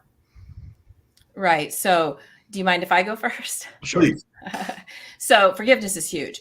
And I am a firm believer that forgiveness is 100% for me. It has nothing to do with what the person did to me. It doesn't release them from what they did, but it's for me. And it's to help me let go of any anger, bitterness that can turn into resentment and take you down a really dark road. And in childhood abuse, yes, you have the people who abused you that you need to forgive. Let me rephrase that you can forgive. There are also the people who didn't protect you, which I had in my case, but there's also ourselves that we need to forgive. And I'm still in that process. I've come a long, long way. And, some of my behavior when I was in my survival mode for so many years was not great behavior that hurt other people. And so, there is a time where we need to forgive ourselves as well. Yeah, that makes a lot of sense. Hey, Robert, have you ever had to go down that forgiveness aspect, whether it was in business or in relationship? Because I do know that forgiveness is something that can be very difficult for a number of situations, whether that's around abuse, which is what Lisa's gone through, or whether that is just in business in general. But I was just wondering how much of you had to deal with forgiveness of any sort. Oh, in the business world, it's usually, since it's such a competitive industry, you run into the same people over and over again, and a competitive spirit can sometimes turn into a nasty relationship between people, and you do have to take the high road if you want to last in the business as long as I have. I've seen people hold on to anger and resentment towards other people in opposite companies for years, and it doesn't do anyone any good. It's a waste of time. It's a waste of time and energy. It's better to take the high road. It's better to put things in perspective. This was a job. It didn't encompass my whole life. If someone slighted me in business, let it go. There'll be more business down the road. Just get over it. That was my perspective on personal life. Yeah, I had regrets, and I dealt with things growing up. A passing of my grandfather at a very young age, actually on my birthday. The passing of my mentor, who went from being a master electrician to having Alzheimer's, and watching that deterioration go from a person who knew everything about everything in the field and then couldn't verbalize it any longer. So that was that. And the same thing with my father, who suffered from severe PTSD. It only came about later on in life. I mean, he was in the Korean War. He was a war hero. But what he saw when he was that 18, 19-year-old kid back in 1952 didn't manifest itself until later on in years, because the fact that he suppressed it for so long. Raised a family, was a great father, great husband. But later on in life, when his mental state, they slowly started to decay in the mid to late 80s, couldn't suppress it. And as he would take naps and sleep, I would see these things come out. He would relive these traumatic moments in time. So, that was another thing to deal with. And we dealt with it by pretty much talking. And he was the type of person that never held a resentment towards, Koreans, since he was in the Korean War or anything like that. He was a very giving person. And it was just the wrong person in the wrong place at that time. A 19, 18-year-old mind shouldn't see that kind of death and shouldn't experience that. It'll damage you for life unless no one's ever prepared for it. Even my time in the military, you're never prepared for it. It's not something that a human being is supposed to see or supposed to do. These are all things that go against either your faith or the way you're built. Your codes, internal codes of moral code. So it's better I always found that the best way is to put it in little boxes and deal with them one at a time as you have a clear head. Step back, let yourself diffuse, and then look at the situation and say, what's the positives and negatives of me holding a grudge? There are no positives of ever holding a grudge. You just put people in context and say, what was their motive for doing this? And could be insecurities on their part. 90% of the time, it's insecurities on other people that do the things that they do, some of the bad things that they do, or dislikable parts of their character. It's masking for inadequacies that they have somewhere else in their being or in their life. That makes a lot of sense. Hey, Lisa, along those same lines, this is oftentimes a fascinating conversation I have with some of my leaders in the faith and the religious community, because I do know that sometimes the victim mentality comes up, and there are certain societies and certain religions and faiths that don't like to talk about important issues. We definitely have seen that in certain church communities, and I definitely went to a Jesuit university, so I know some of the history of the Catholic Church, and I'm not saying that all Catholics are that way or anything, but there is definitely, even in the Baptist community, where they don't want to talk about divorce, they don't want to talk about abuse, and they will sometimes discourage you from bringing those topics up. So I was just wondering if that was something that you had to face as well, because I do know that even our, I hate to say it, but even our school systems don't always want to address the issues as well. So I was just wondering how much of that is something that you had to deal with, because there are people that you're supposed to be able to go to if you're in trouble. You should be able to go to your neighborhood police officer. You should be able to go to your teacher. You should be able to go, if you are in that faith community, to your minister. But I do know that sometimes they are uncomfortable with those discussions. So I just wondering your take on that. Well, yeah, that is true. It's an uncomfortable, very uncomfortable conversation, and sometimes people just don't know what to do. And when I was growing up, they didn't start protecting children until putting laws in place that protect children until like the 1980s, late 1980s, 1990s. Yep. So for me, there was no protection. But what's interesting about, speaking of church, and I'm not involved in church anymore. Me and God are great. I'm taking a break from that. But while I was involved in church for 8 years, I did help co-facilitate a childhood abuse healing workshop for women. And the church was very supportive of that. And we were very successful, thank God. I mean, we did it for 8 years. We had hundreds of women come through. They even had one for men. They didn't have it as often. But that was wonderful, because the church very much supported that. But then at the same time, I had witnessed some things that had happened in the church of abuse, and it wasn't addressed by the leadership. So that is why I took a step back. Yep. No, it's true. I grew up my family has been in New York City since 1890. They immigrated here from Italy. We grew up Roman Catholic, strict Roman Catholics. And we went to church every Sunday, and you were supposed to go to your priest for anything, any problems. We all went to Catholic school. So it was sort of shoved down your throat. On occasion, I still do go to church. I go to God's house, but we, like you said, we have a great relationship, but I don't have to follow the rules of men the way I see it. I mean, I had a hard time ever taking things seriously when it came to like marriage counseling from a priest. He has no experience in that. So who is he to be the subject matter expert unless you had to go home to a wife? So, that in itself has challenges. Same the way a woman has to go home to her husband. There's most likely challenges.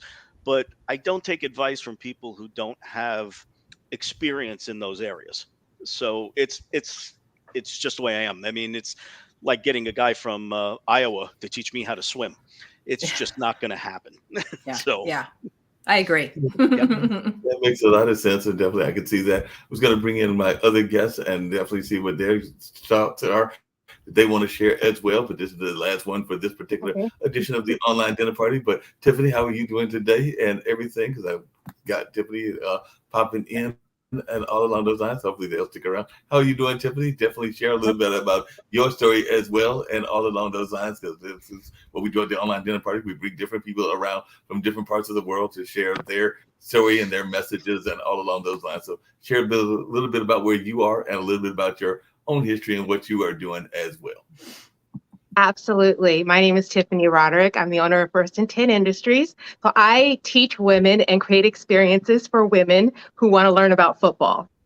So I'm the daughter of a coach, and growing up, I was by his side always. And, I had a coworker at one point in my life. I used to be a trainer, technical trainer. So I had a coworker where we were starting work together, and she was from Egypt. She didn't know anything about baseball. My dad was a baseball, track, basketball, and football coach. So I knew a lot about baseball. So she didn't want to go. I said, okay, I have 2 weeks to teach you about baseball. We're going to call this Tiffany's boot camp. And, 2 weeks later, she got it. And I was like, hey, I think I have something here. I took these concepts and she got it. So I'm going to put this in my back pocket for now, because I had some personal goals that I wanted to achieve.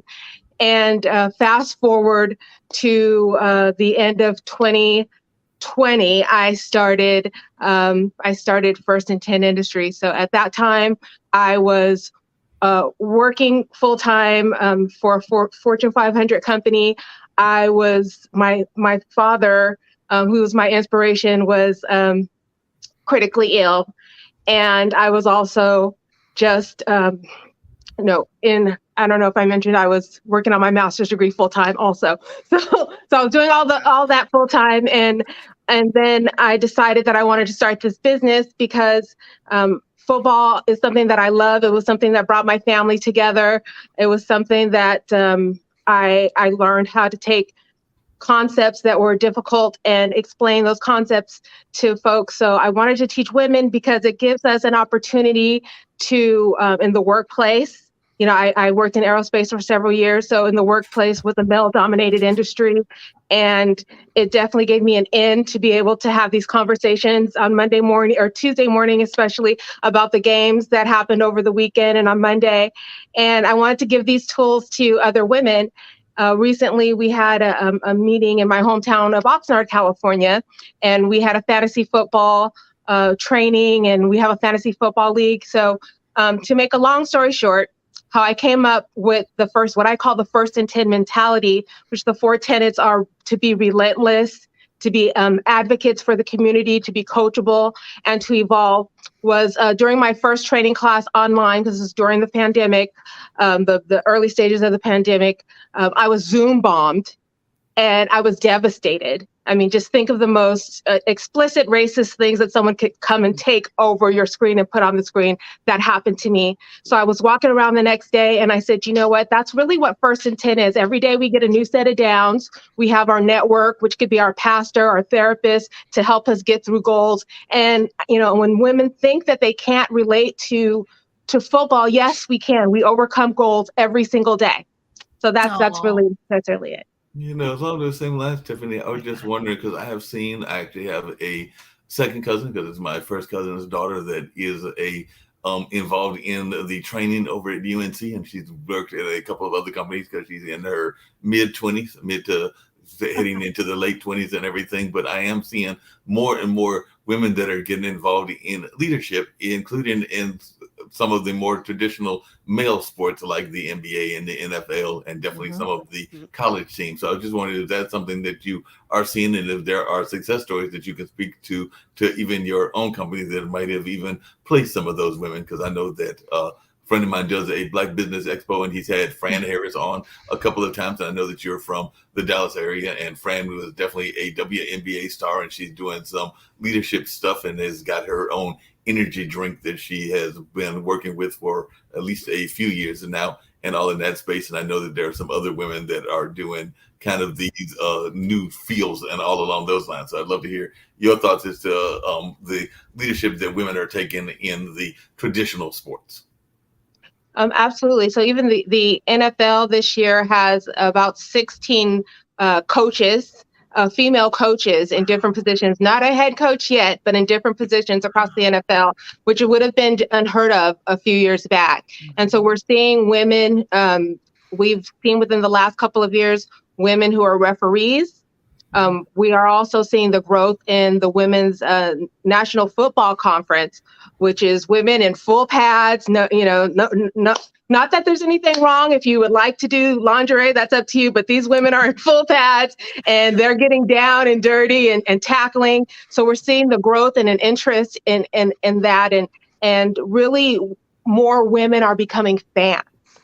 And if you notice over the past few years, I think it's smart because the NFL is recognizing that not only women make a lot of the buying decisions in the household, that there are more women that are fans. So if you've noticed over the past few years, the Super Bowl commercials have gotten a little softer and a little bit more, which is interesting because it sounds like it's a great idea to be able to cater to women. And even as I've been watching, when I first started really becoming a fan of football and was looking for my team jersey, I couldn't find any that were in a female cut. they were all in male cut. And if they weren't a female cut, they were pink. Now, my company's pink because I just want to make sure that everybody knows that it's for women. But my team is the Dallas Cowboys. So I wanted a blue jersey. I wanted to represent my team. So 10 years ago, I wouldn't have been able to do that. So the NFL and football organizations are noticing that women are becoming more interested in the game, and we're definitely getting leadership positions. And not only that, but I've said on a couple of shows, and some people give me some pushback for it, but I will stick to my guns with this, that when it comes to the WNBA, and I'm not knocking the kind of sensational nature and the dunks and all of that, but when it comes to the true nature of the true aspect of the basketball, I consider WNBA to be more fundamentally sound. I think that is more like the traditional kind of version of the game as it was originally created than, say, some of the flashiness of the NBA. And I'm not knocking the flashiness of the NBA because there are a lot of people that like that. But in terms of the basic structure, I think that the WNBA is more along the lines of the original game that Naismith came up with, and that his other allies came up within the creation of that game. Because actually one of those allies is Mr. McClendon, who was associated with North Carolina Central University. So I said I'm live near Duke, but I'm also not that far from North Carolina Central University. And Mr. McClendon was part of that Naismith team that put together the original game and all along those lines. But what is your take on that, Tiffany? Do you find that the WNBA may be a more fundamentally sound game? I 100% agree with you. I think, what people like is going to be relative. I don't think, I like to see a slam dunk. I like to see the excitement of the game. And I think that, but I do like to see a nice, well-played basketball game too. And so it is great to see the ladies. And, I think as you can see, that's even evolving, right? The girls are starting to trash talk a little bit too, just like the guys trash talk. It's really becoming a little bit more equal in what we expect to see. But women, we are biologically women. We have limitations on what we can do physically. And, I honor that. I accept that. But when I want to see a game that's fundamentally sound, it's really nice to see the girls play. So no doubt about that. I was a little bit disappointed with the women's soccer team because I definitely did enjoy their success in the past in the World Cup, but they did not have that kind of success this time around, and will not be in the championship match, and actually didn't make it quite out of the 16 and everything. But definitely I'm hoping that they will bounce back and will come back strong in the next World Cup. But that is a sport that I had picked up interest in as well. So that is a women's sport that I know a lot of folks were paying attention to, in addition to the single sports. I was wondering whether your company dealt not only with the team sports, but also those that are more one-on-one kind of competitions. I'm thinking of like tennis and golf and some of those other sports. Do y'all do any work in that space, Tiffany? Because I do know right now, yeah. So right now it's just football. Yeah. And football for me is the toughest to teach.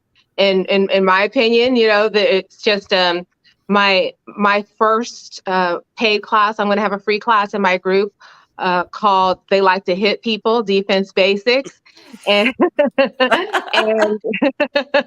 and for me, football was going to be the hardest to wrap the head of folks around, and to really get them to understand, and not just cheer when somebody makes a touchdown or cheer when somebody makes a tackle, to be able to look at defenses and try to read defenses and understand rules and understand regulations. That's really where I'm going with that. As far as the other sports are concerned, I mentioned earlier about baseball. Yes, I know about those things, but football is really my passion. It's my heart. That's really what I'm sticking to at the moment. And once I build that out, we'll see where we go. Yeah, that makes a lot of sense. We'll bring in our final guest. I said there was one that she was the last one, but there is one more, and that's Jennifer Hughes, that said that she may be joining us towards the end and all along those lines. So I'll get her to share a little bit of her story. I do have to teach you about something, Tiffany, because you mentioned fantasy football. I earlier talked about how bad I was when I ran track. Well, I'm equally as bad in fantasy football because I think that I've won a couple of basic contests, but I generally don't win any of the championships, but I do enjoy doing it. My brother just made sure that I'm going to be participating in Tuffa, which is the name of our league, again this year and everything. And maybe this will be the year that I finally win some of the money and win some of the championship and all along those lines. So I got to figure out which players I'm going to pick up in that fantasy. But I do know that some of the winners have literally, and I know that we all are aware of these stories, have literally won because they like the uniform of the person. They like the team in terms of like the basketball pools and all along those lines. So that's less fantasy, but more the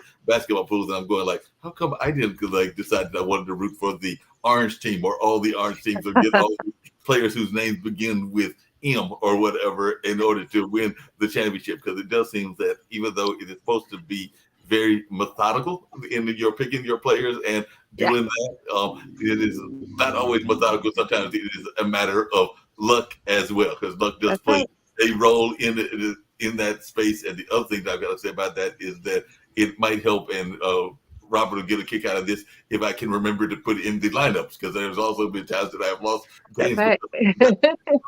And then the folks will call me and be like, nope, you're not going to win today because you didn't put in your lineup. So I'm like, yeah, that's an L that I'm going to take as well. So definitely it helps if you remember to put in the lineups also. 100%. Yeah.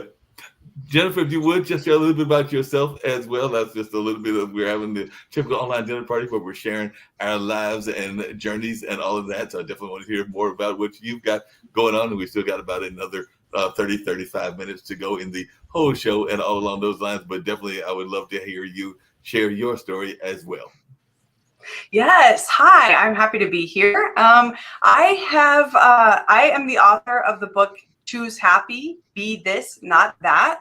And I kind of started down this journey because I was really like years ago, I was just struggling with terrible depression. It kind of was persistent. It was lasting for a year or two. And I felt really bad for my kids because I could just see they were trying to like bring back the mother that they knew and remembered. And I was just miserable. I was just miserable all the time. And then my husband said to me, a year or two in, he said to me, I can't go another year like this. And I was like, what are you talking about? Like, you think you have it easy? Like, this is like, it's way easier over there than over here. But then I was like, is he going to leave me? What's going to happen? Like, I have to figure this out. I was so offended. I was like, how dare you speak like that to me? Right. When I was in this dark place. But then I kind of asked myself, can I go another year like this? I had to really like ask myself, is this something like, do I want to be in the same place next year that I am right now? And the answer was absolutely not. I cannot go another year like this. And so it turned into an empowerment place for me. And I looked at the sign I had hanging on my wall for years that said, happiness is a choice. And I had to ask myself, is happiness really a choice? Can I just really choose it? Can I just take myself out of this terrible, dark place and choose to be happy? And I did a lot of work and reading and research and experimenting. And I discovered the answer was yes, you can choose to be happy. And I chose it and I learned how. And now I've written a book with several principles that talk about how to be happy. And, you're going to have to choose happy all the time. You're not going to just choose happy once and you're done. Check. Nope. You have to choose it every day. So it's something that I'm passionate because there's so many people are just depressed and just not okay, right? And so many teens, even like in young adults, are just really, really struggling right now. And so many moms, just so many people in the world. And I just really hate to see people being unhappy when there's certain skills that you can have. It's a skill set. It's not just a happenstance that just you either have it or you don't, or it falls upon you accidentally. It's not like that. It's just kind of something that you have to choose. Yeah, along those same lines, because you mentioned choose happiness, and definitely it's something that we all try to do no matter what the traumas and the different things that we're going through. But I sometimes wonder how important it is to maintain that connection to childhood wonder and everything. Because I know that there was a time during the pandemic, and I need to get back in touch with them, that I was involved with a vocal group that was active on Clubhouse called the Funky Eye Puppets, and they would definitely do some voice acting and things along that space. So sometimes you had to have the realization that we're going through so much. All of us are adults here that are in the room, as well as the other two gentlemen that had to leave earlier and everything. But sometimes I feel that we don't get back to those joys of childhood. And even if you've gone through trauma, and I know, Lisa, you went through some traumas, there was still some joyful moments within that as well. So sometimes you have to reach back into your childhood and find those joyful moments as well. So I was just wondering, how important do you think it is to have that connection to the, I won't say the innocence, because definitely there is innocence in childhood, but there can also be just some wonderment that goes on in childhood as well. So I'd love to hear from all of you how important it was to have that connection to your childhood, and do you try to ingrain that into your lives as adults? Well, I always say, you know, you don't know where you're going till you know where you've been. So you have to take some of your childhood with you, you know, from your start, your upbringing. In terms of depression, though, yeah, there are great tools and research you can do, but there are multiple types of depression. But there's societal depression, there's situational depression, and then there's the mental aspect of it. It could be an imbalance that may need some sort of pharmacology to take care of it. But it all starts from within yourself. You have to have a strong resolve to fight back. It's very easy, and I've seen this in people when they are depressed, to basically give up, and there's no moving them, and they have to start with themselves accepting it. But then they do need that help, whether it become through self-help, but they may need the help of a doctor, or they need the help of friends to get out of that funk that they get into. Because some of this stuff, with the pandemic, if you weren't depressed then, you probably will never be depressed. It was a depressing time. It was an extremely depressing time. People were isolated. They were in their homes, in their apartments. The streets were empty, and you didn't have that physical connection or sight with other people. And you just fed off of computer or TV. So that mentally probably most likely took its toll on many, many people. That's why a lot of people, I think, are afraid to go back to the office 5 days a week. They found their little cocoon at home, which was great. In my industry, you can't do this job from home. Your arms are not long enough. But that's, they found a cocoon at home, and they were happy with that. And that's where they feel safe. Getting back out into the world, people were terrified. No, it's interesting you say that. And I definitely love to hear, Lisa, as to how you, because like you said, you went through some trauma even in your childhood, as to how you find the good aspects of the childhood. But I will agree with what you just said, Robert, because I recently, I think it was on this past Saturday, I had a chance to go to the baseball game. We have a very well-known minor league baseball team here, the Durham Bulls, and I went there and actually gave a very bad estimate as to how many people were there, because I'm not always great at counting people, because I was telling my friend Jacoby that does the on-the-field antics that I thought there was like 5,000 or 6,000 people, and he was like, "No, Mark, try 9." So I was like, well, that's more than I was actually giving credit for and everything. But there were 9,000 people that were at the game, enjoying the game and enjoying that camaraderie that you were talking about. Because like I said, he does everything from the announcement of the sumo wrestling contest, where two people come dressed in the sumo outfits, to a number of the other kind of on-the-field antics that are part of the break in the action as you were waiting for the pitches and the home runs and the other parts of the action of a baseball game. But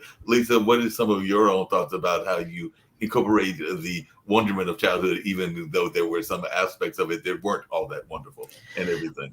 Well, and for me, that wonderment got shut down. And so that is something that I'm bringing back into my life as an adult. And I'm learning about myself and what I like and what I don't like. And I have been actually working with the younger Lisa.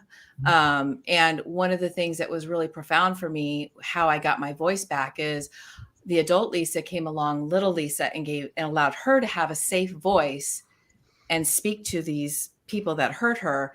And they had to stand there. They had to stand there and listen to it. And it was a safe place. And that was, I can't even begin to tell you how powerful that was for me. And that's the point where I realized, where I really took it in my heart that this abuse wasn't my fault. Where even though I knew that up here and it had been said to me over the years, and yeah, that's true, I really got it. And that's been really profound for me. Yeah, Lisa, along those same lines, I definitely want to hear about the childhood aspects of the other guests and everything. But along those same lines, I know that one of the things that we oftentimes are afraid to deal with is triggers. And we all have triggers, whether Yeah. you've been through abuse or not been through abuse. So why do you deal with those triggers? And do you think there are ways that in general folks can get to their triggers? Because I know that we all have them. And sometimes we also need to be aware of what they are and try to Mhm. avoid them if we can. Like I have a dear friend that is very much gone through some situations in terms of their own mental health and everything. So I have to be careful with some of the things that I may bring up to them because I'm not trying to trigger them in a bad Right. reaction and all along those lines. But I am aware of what they have been through. So I try to make it a point not to deal with things that may trigger a negative reaction from them towards me or them to themselves. hmm and you're right. And triggers, yeah, everybody deals with them, right? And for me, and I say this on all my podcasts, that the first step to healing or growing is self-awareness. And you're not going to catch the triggers without self-awareness. And then what's really cool, once you start catching those triggers, what you need to do is there's a space between when the trigger hits and when you respond. And it's a pause. And that is a moment where I recognize that I'm being triggered and I take a deep breath, because when the triggers hit, for me, the things going on in my head aren't logical. And then there's usually some kind of self-sabotage thing I want to do to myself is usually what happens. And so I take that pause, I take a breath, and I recognize what's going on in my head. And then I make a conscious choice to do something different, because my brain automatically wants to go to that old record and I'm retraining it. No, we're going to try something different that's healthier. Yeah, that makes a lot of sense. Hey, Tiffany, along those same lines, and I'm thinking even as we're thinking about triggers and even the athletic aspect, and I definitely want to come back before we wrap up around that self-sabotage, because that's the conversation we've had on a number of our shows here on the Online Dinner Party. But one of the triggers that I know exists with women, particularly women that are involved in sports and that are fans of sports, is this notion of them being overtly tomboyish or kind of like being overtly masculine and everything. So I was just wondering if you ever had to deal with those kind of triggers, because I do know that that is a stereotype that exists out there where folks will automatically assume that you are not involved in the feminine aspect of life because you have a love of sports. And I have definitely heard that from some friends of mine. My cousin that I referenced earlier, that her daughter is the trainer, was a avid tomboy growing up and everything. And I'm sure that there were some people that were probably teasing her because of that. But like I said, she's been now married with 2 grown kids and definitely involved as a mentor to a number of folks. That she's even done some coaching because she does have that love of coaching as well. But I'm just wondering if that is a trigger that you have had to deal with as well. Absolutely, but more so on the opposite side of that. I think people look at me and are kind of surprised that I know about sports and that I'm into sports, because I'm very much now a girly girl. I played sports my entire life. I've been married for 17 years. So it's one of those things where I think folks are really kind of surprised that I have the knowledge that I have about sports and that I'm into sports so much. And it used to trigger me a bit, but now I just look at it as an opportunity to share, what I do and where I come from. And, and as far as, what you were talking about, going back to your childhood, this business is really an homage to my father. He passed away September 2021. He grew up in Houston, the 5th Ward, in a house the size of our garage. And so I look at myself as a manifestation of his dreams every day. I work hard. I move forward in this business, and I think about, this is hard, but this can't be harder than anything he ever had to endure.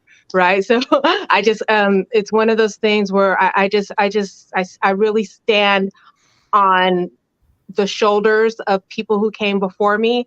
And I look at, I can't allow their sacrifices to go in vain. That makes a lot of sense. Hey, Jennifer, I know one of the other triggers that can happen sometimes, if we're going to use the trigger conversation, is the notion of the person that is overly happy at all in that space, because I do know that sometimes people will sometimes say that the person is too giddy and too much into themselves and too along those happy lines, because I know that I have even been accused of that, because sometimes people will be like, Mark, do you ever have a bad day? Are you ever not smiling? Because sometimes we, as folks that are more in the positive mindset, are sometimes not wanting to put that negative side out as much as we probably should and everything. Because I know that I'm guilty of that. And like I said, I do know that sometimes we internalize things that we probably need to let go in terms of exerting some of those things. So, it's all right to yell at folks if they're not being treating you fairly and everything. But I sometimes will resist that temptation and might do it when I get home. So I might go in my room and yell to myself, but not want to do it out in public. But I just wondered if that's something that you've run into as well. Yeah, well, I think it's interesting because it's something that's out of alignment with your values if you're upset when somebody else is happy. And so it depends on if the person is truly happy or if they're just kind of being obnoxious, right? That really changes things. And if they're truly happy, why would you be unhappy that they're happy, right? If they're truly happy, it's just showing something missing from your life. It's just showing something that you want. You see something that you want. That's kind of what it is. Unless they're just being obnoxious, and then you're absolutely right to be annoyed by them. So I was thinking too about the childhood pleasures. I really love the word pleasures, the childhood pleasures when those two are combined, because those are the kinds of things that I try to get my coaching clients to really look for, the tiny delights in their life, like how to bring back that when you look at a child, they take 2 steps and they're like, yay, look at me. Or my grandson climbed up into the chair all by himself. And then he literally clapped and said, yay, me, like, yay, his name. And I just think that's the kind of thing that we are missing. We stopped celebrating the little things that we do. We wait to celebrate until we're done with something amazing. And then we're like, oh no, but I need to get here first. We just keep pushing it out. We don't ever get there. So I think it's very important to celebrate your little wins, your tiny pleasures. And it's also something that is scientifically proven. If you're grateful, you cannot be unhappy at the same time that you're grateful. It's scientifically shown. So I really love that. And it makes me want to be more fearless. Like a child knows they can be an astronaut. They know they can fly to the moon. But as an adult, we're like, I couldn't do that. I'm too old. Don't you know about these things? Like, we give ourselves all the reasons why we can't do it. And a child doesn't have those reasons. The child knows they can do it just because they want to. And it makes me want to be more fearless like a child and know I can do it just because I want to. No, that definitely makes a lot of sense, and I definitely can agree with that and everything.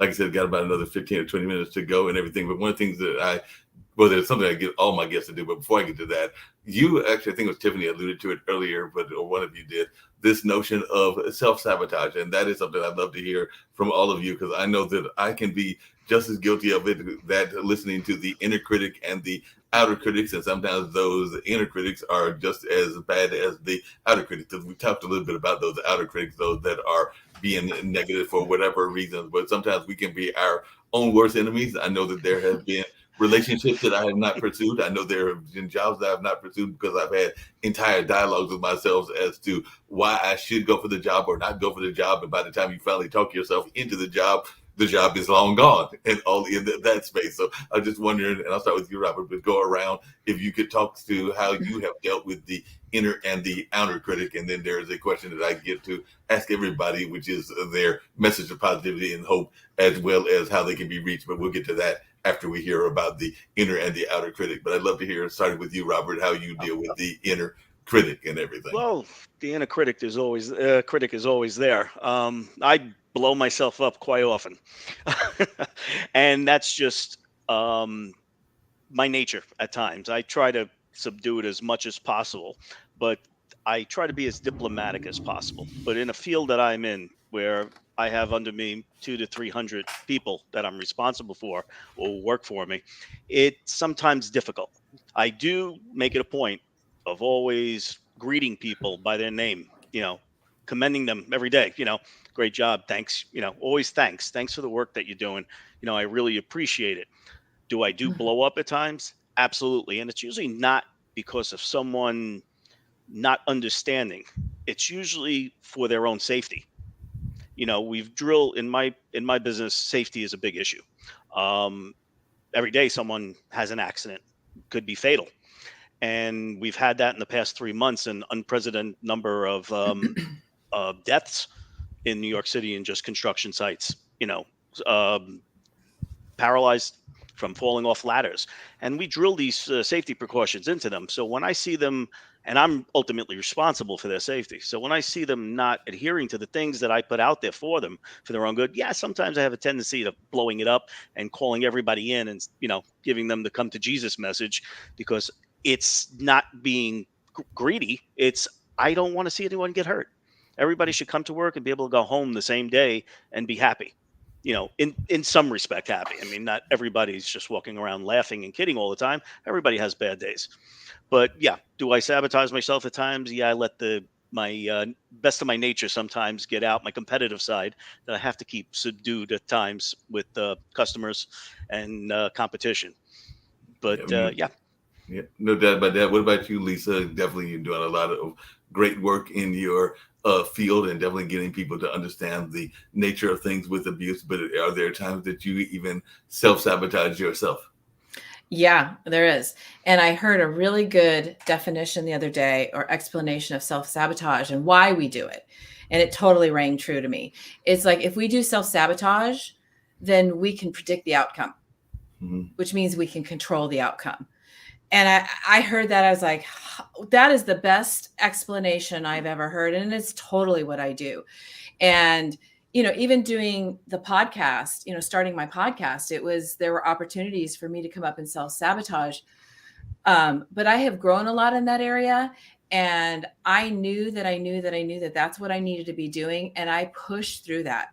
I actually pushed through it. And so, yeah, like I said, hearing that the other day was an eye opener for me. It's the way to be able to predict and control the outcome. Yeah, makes a lot of sense. What about you, Tiffany? Are there times that you self-sabotage yourself? And if so, how do you deal with it and all along those lines?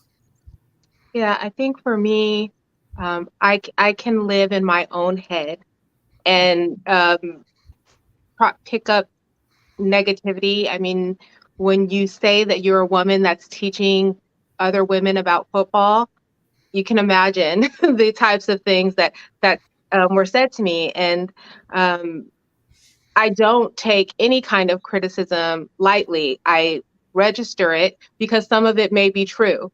And so if there's something that is something that resonates with me, I will own that and then try to figure out a way to recover. Say, okay, I know this is going to happen. I know it's going to be people thinking, well, you never played or this or that, right? So there are things that I'm going to have to overcome. And how do I overcome that? So yes, I have been a victim of sabotaging myself in my mind, but I do try to affirm myself. I say my own tenets of the first and 10 mentality. I am a spiritual person, so I do read scripture. I do things to overcome those negative thoughts, but it's in my own mind where I have this fight sometimes, like, can you do this? And that's really the big one is learning. And I do see a therapist as well to help me as well. So that makes a lot of sense. What about yourself, Jennifer? How do you deal with self-sabotage and all along those lines and everything? Yeah, I feel like I have to write the book and to start my coaching business, I've had to overcome a lot of self-sabotage, but then I definitely still have more. I'm always kind of what I've been thinking a lot about lately is, what are my values? What's most important to me? And that's the thing I need to act on. And then also asking myself, if someone were to guess what my values were, what was most important to me by looking at my life and my outcomes, what would they see? What would they think was most important to me? And where my top value is, being slender, and they might think cookies is really my top value, right, if they were to watch my life. So I definitely have those moments, but I really am just trying to think about what are my values, who am I really, and then telling myself, changing the words from it's hard to like eat this salad instead of the brownie or whatever. Instead of saying it's hard to do this, saying I choose this. I choose my health. I choose my, what's most important to me. I'm choosing this instead of this is hard or I have to do this. I'm saying I'm choosing to do this. I want this. And that really helps me to overcome that self-sabotage. Yeah. Yeah, that makes a lot of sense. Everything, like I said, as we get ready to wind down, it's been another fun online dinner party with all kinds of amazing guests sharing their life stories and life journeys and all along those lines. I hope that all of you will make a return trip, including those that had to leave earlier and everything. But as I say, when I get the chance to, some of them were having to depart before I got to do it with them and everything. But I love to have my guests share, one, how they can be reached and how they can be found, and any other positive messages that they would like to share. And this is a global network, Pod TV is, so any message of positivity or hope that you have for our global community, because that is almost like one of my own personal missions. So I definitely love to spread as much positivity as I can, and all along those lines. So I actually start off the opposite way, and I'm actually going to have to drop off because I've got to do a little bit of a quick change in order to get ready for work, but I'll still be listening. But I'll start with you, Jennifer, if you can share, one, how you can be reached, where you can be reached at, and all along those lines, any message of positivity and hope that you have, and anything that you want to share, and then we'll go around. So it'll go from you, Jennifer, to Tiffany, to Lisa, to you closing out, Robert, and I'll be back by the time we're done and everything. Okay. So people can, I would love for people to pick up the book at products.thecoachinyourpocket.com. That's choose happy, be this, not that. And I would also love to have you in my coaching group where we talk about how to choose happy. We go deeper. That's at thecoachinyourpocket.com/join. And so a final message I would like to give is just that you have the power. You can choose how to be happy. And it's a thing that you have to choose all the time. Things are going to happen in your life. You're not going to just be happy all the time. You're still going to have people treat you terribly. You're still going to have situations that are out of your control, but you can choose how you respond to them. And those are the skill sets that will help you to choose to be happy instead of allowing yourself to kind of just think about, oh, this is so terrible. If you school your thoughts and you control your thoughts and emotions instead of be controlled by them, you can really choose so much more to increase your happiness, strengthen your relationships, and achieve your dreams. And I'd love to help you do it. So that's me. Was it Tiffany next? You're muted. Yes. Hi, so you can reach me very easily through my website, www.thefootballgoddess.com.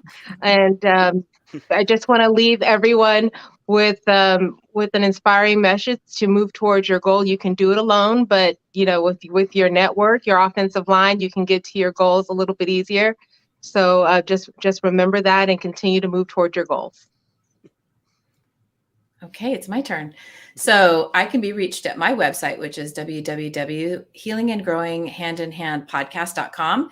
I'm also on Instagram and TikTok, and you just find me Lisa M. Tickle on Instagram and Lisa Tickle on TikTok. And I just want to encourage everyone that no matter where you are in your life or what has happened, that you can always make beauty from ashes. Oh, thanks. Well, I can be reached at www.robertsolano.com. That's my corporate website.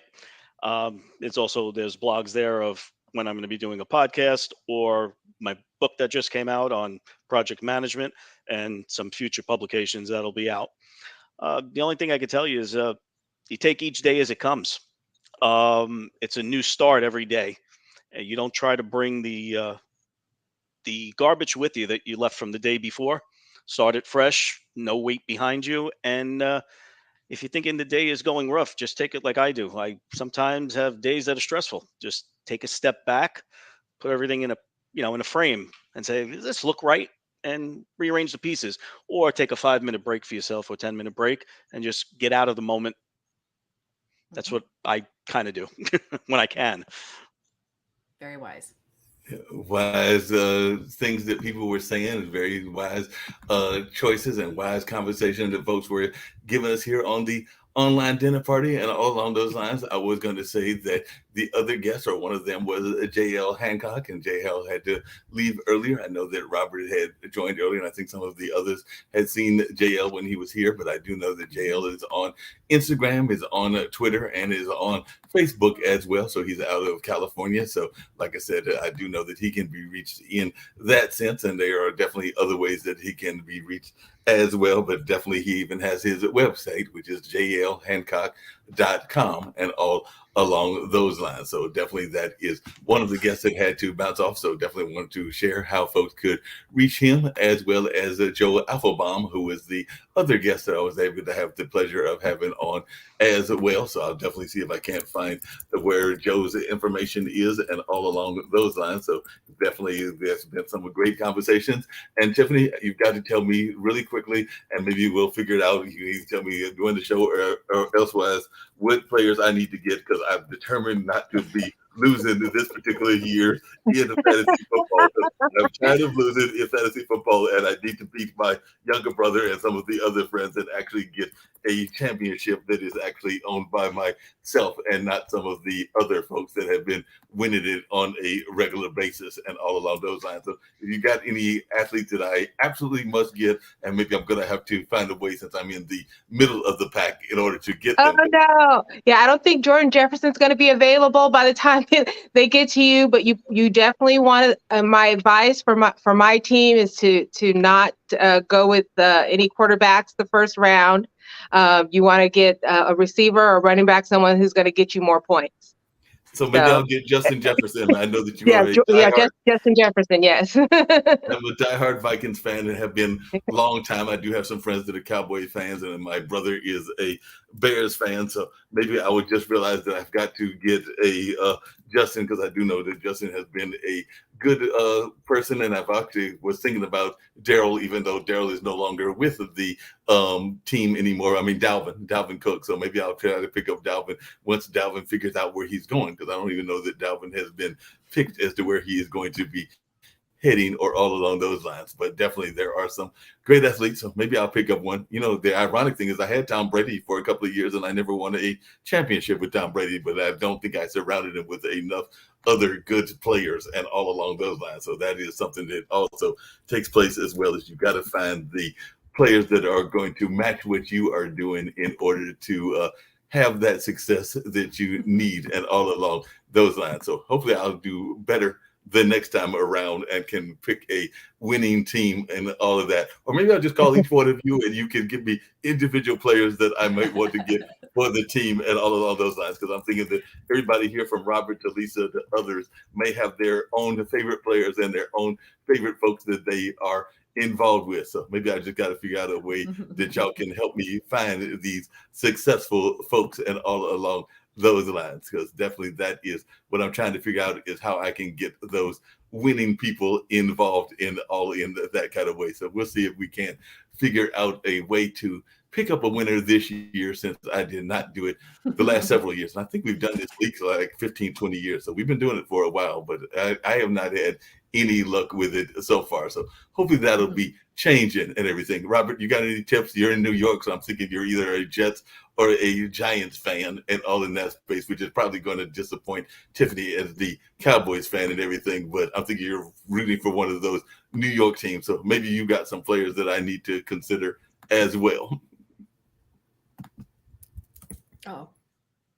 I was asking Robert if he had any suggestions. It's the Jets, unfortunately, since I was a kid. But I don't watch football much anymore since Joe Namath is not playing. Oh, wow. That is true. Joe is not playing anymore. No, he's not. Joe is gone and all in that kind of space. Unfortunately, he is no longer around in that way. And I can agree with you that there were some great players that were around. I told you I was a Vikings fan, so that'll tell you when I was rooting for them. I started being a fan during the Tarkinen days and all in that. So I can definitely relate to what you're talking about in terms of fandom and who you root for, because the reason I rooted for them was being a Fran Tarkinen fan, and I still remain a fan of the team, even though, like you said, Fran is long gone in the sense of that part of the industry and everything. But yeah, I'll see what happens in that regards and all along those lines. I'm seeing if I can find the information on Joe really quickly, because he had an unusual last name, and if I can get that, then we'll get ready to get on out of here and all in that space. But like I told all of you, I hope that you will make a return trip in the not too distant future, because I love bringing back guests in this dinner party environment, and hopefully I'll see all of you back. And I do see that Joe is on. He mentioned being a LinkedIn influencer, so he's definitely active on LinkedIn, active on YouTube, active on Instagram, Twitter, and Facebook as well. So that is some of the places that folks can find Joe at also. So it was good that he was able to join us. And the website is actually www.ajax, that's AJAX union.com, and all in that space. And of course, his website, or the personal website, is Joe Applebaum, and I probably mispronounced that, and he's not here to correct me, but that is Joe. And the last name is ABFELBAUM.com. And that is some of the ways that our other two guests that are not currently on the screen with us can be reached, as well as Evergreen, but spelled EVYR as opposed to EVER, green, the regular, like the color.com. But those are some of the websites that Joe can be found out as well. So even though they didn't get a chance to give their message of positivity and hope, I at least got a chance to get their message of how they can be found in that sense and all along those lines. So I'm going to get us on out of here with one of these lovely kind of commercial things that we've got in this space. So I think I'm going to actually give a salute to the teachers. So that's where we're going to go out. There is a guy that is in Texas that does a teacher salute. I'm sorry, actually, I think he's in Oklahoma or one of the other kind of southwestern states and all in that area, but he's been doing it now for 2 or 3 years, honoring not just the teachers, but also the janitors and the service workers in the industry as well. And they just actually did one, I think about a week or two ago, because Barbara Smith, that does her show on Thursday, was one of those that was honored. So let's check this out as we get ready to get on out of here, and I'll catch y'all on the flip side. But definitely looking forward to seeing y'all in the not too distant future on another show, either this one or one of our other shows here on Pod TV. But I hope y'all enjoyed the conversation as much as I enjoyed having it with you. Take care.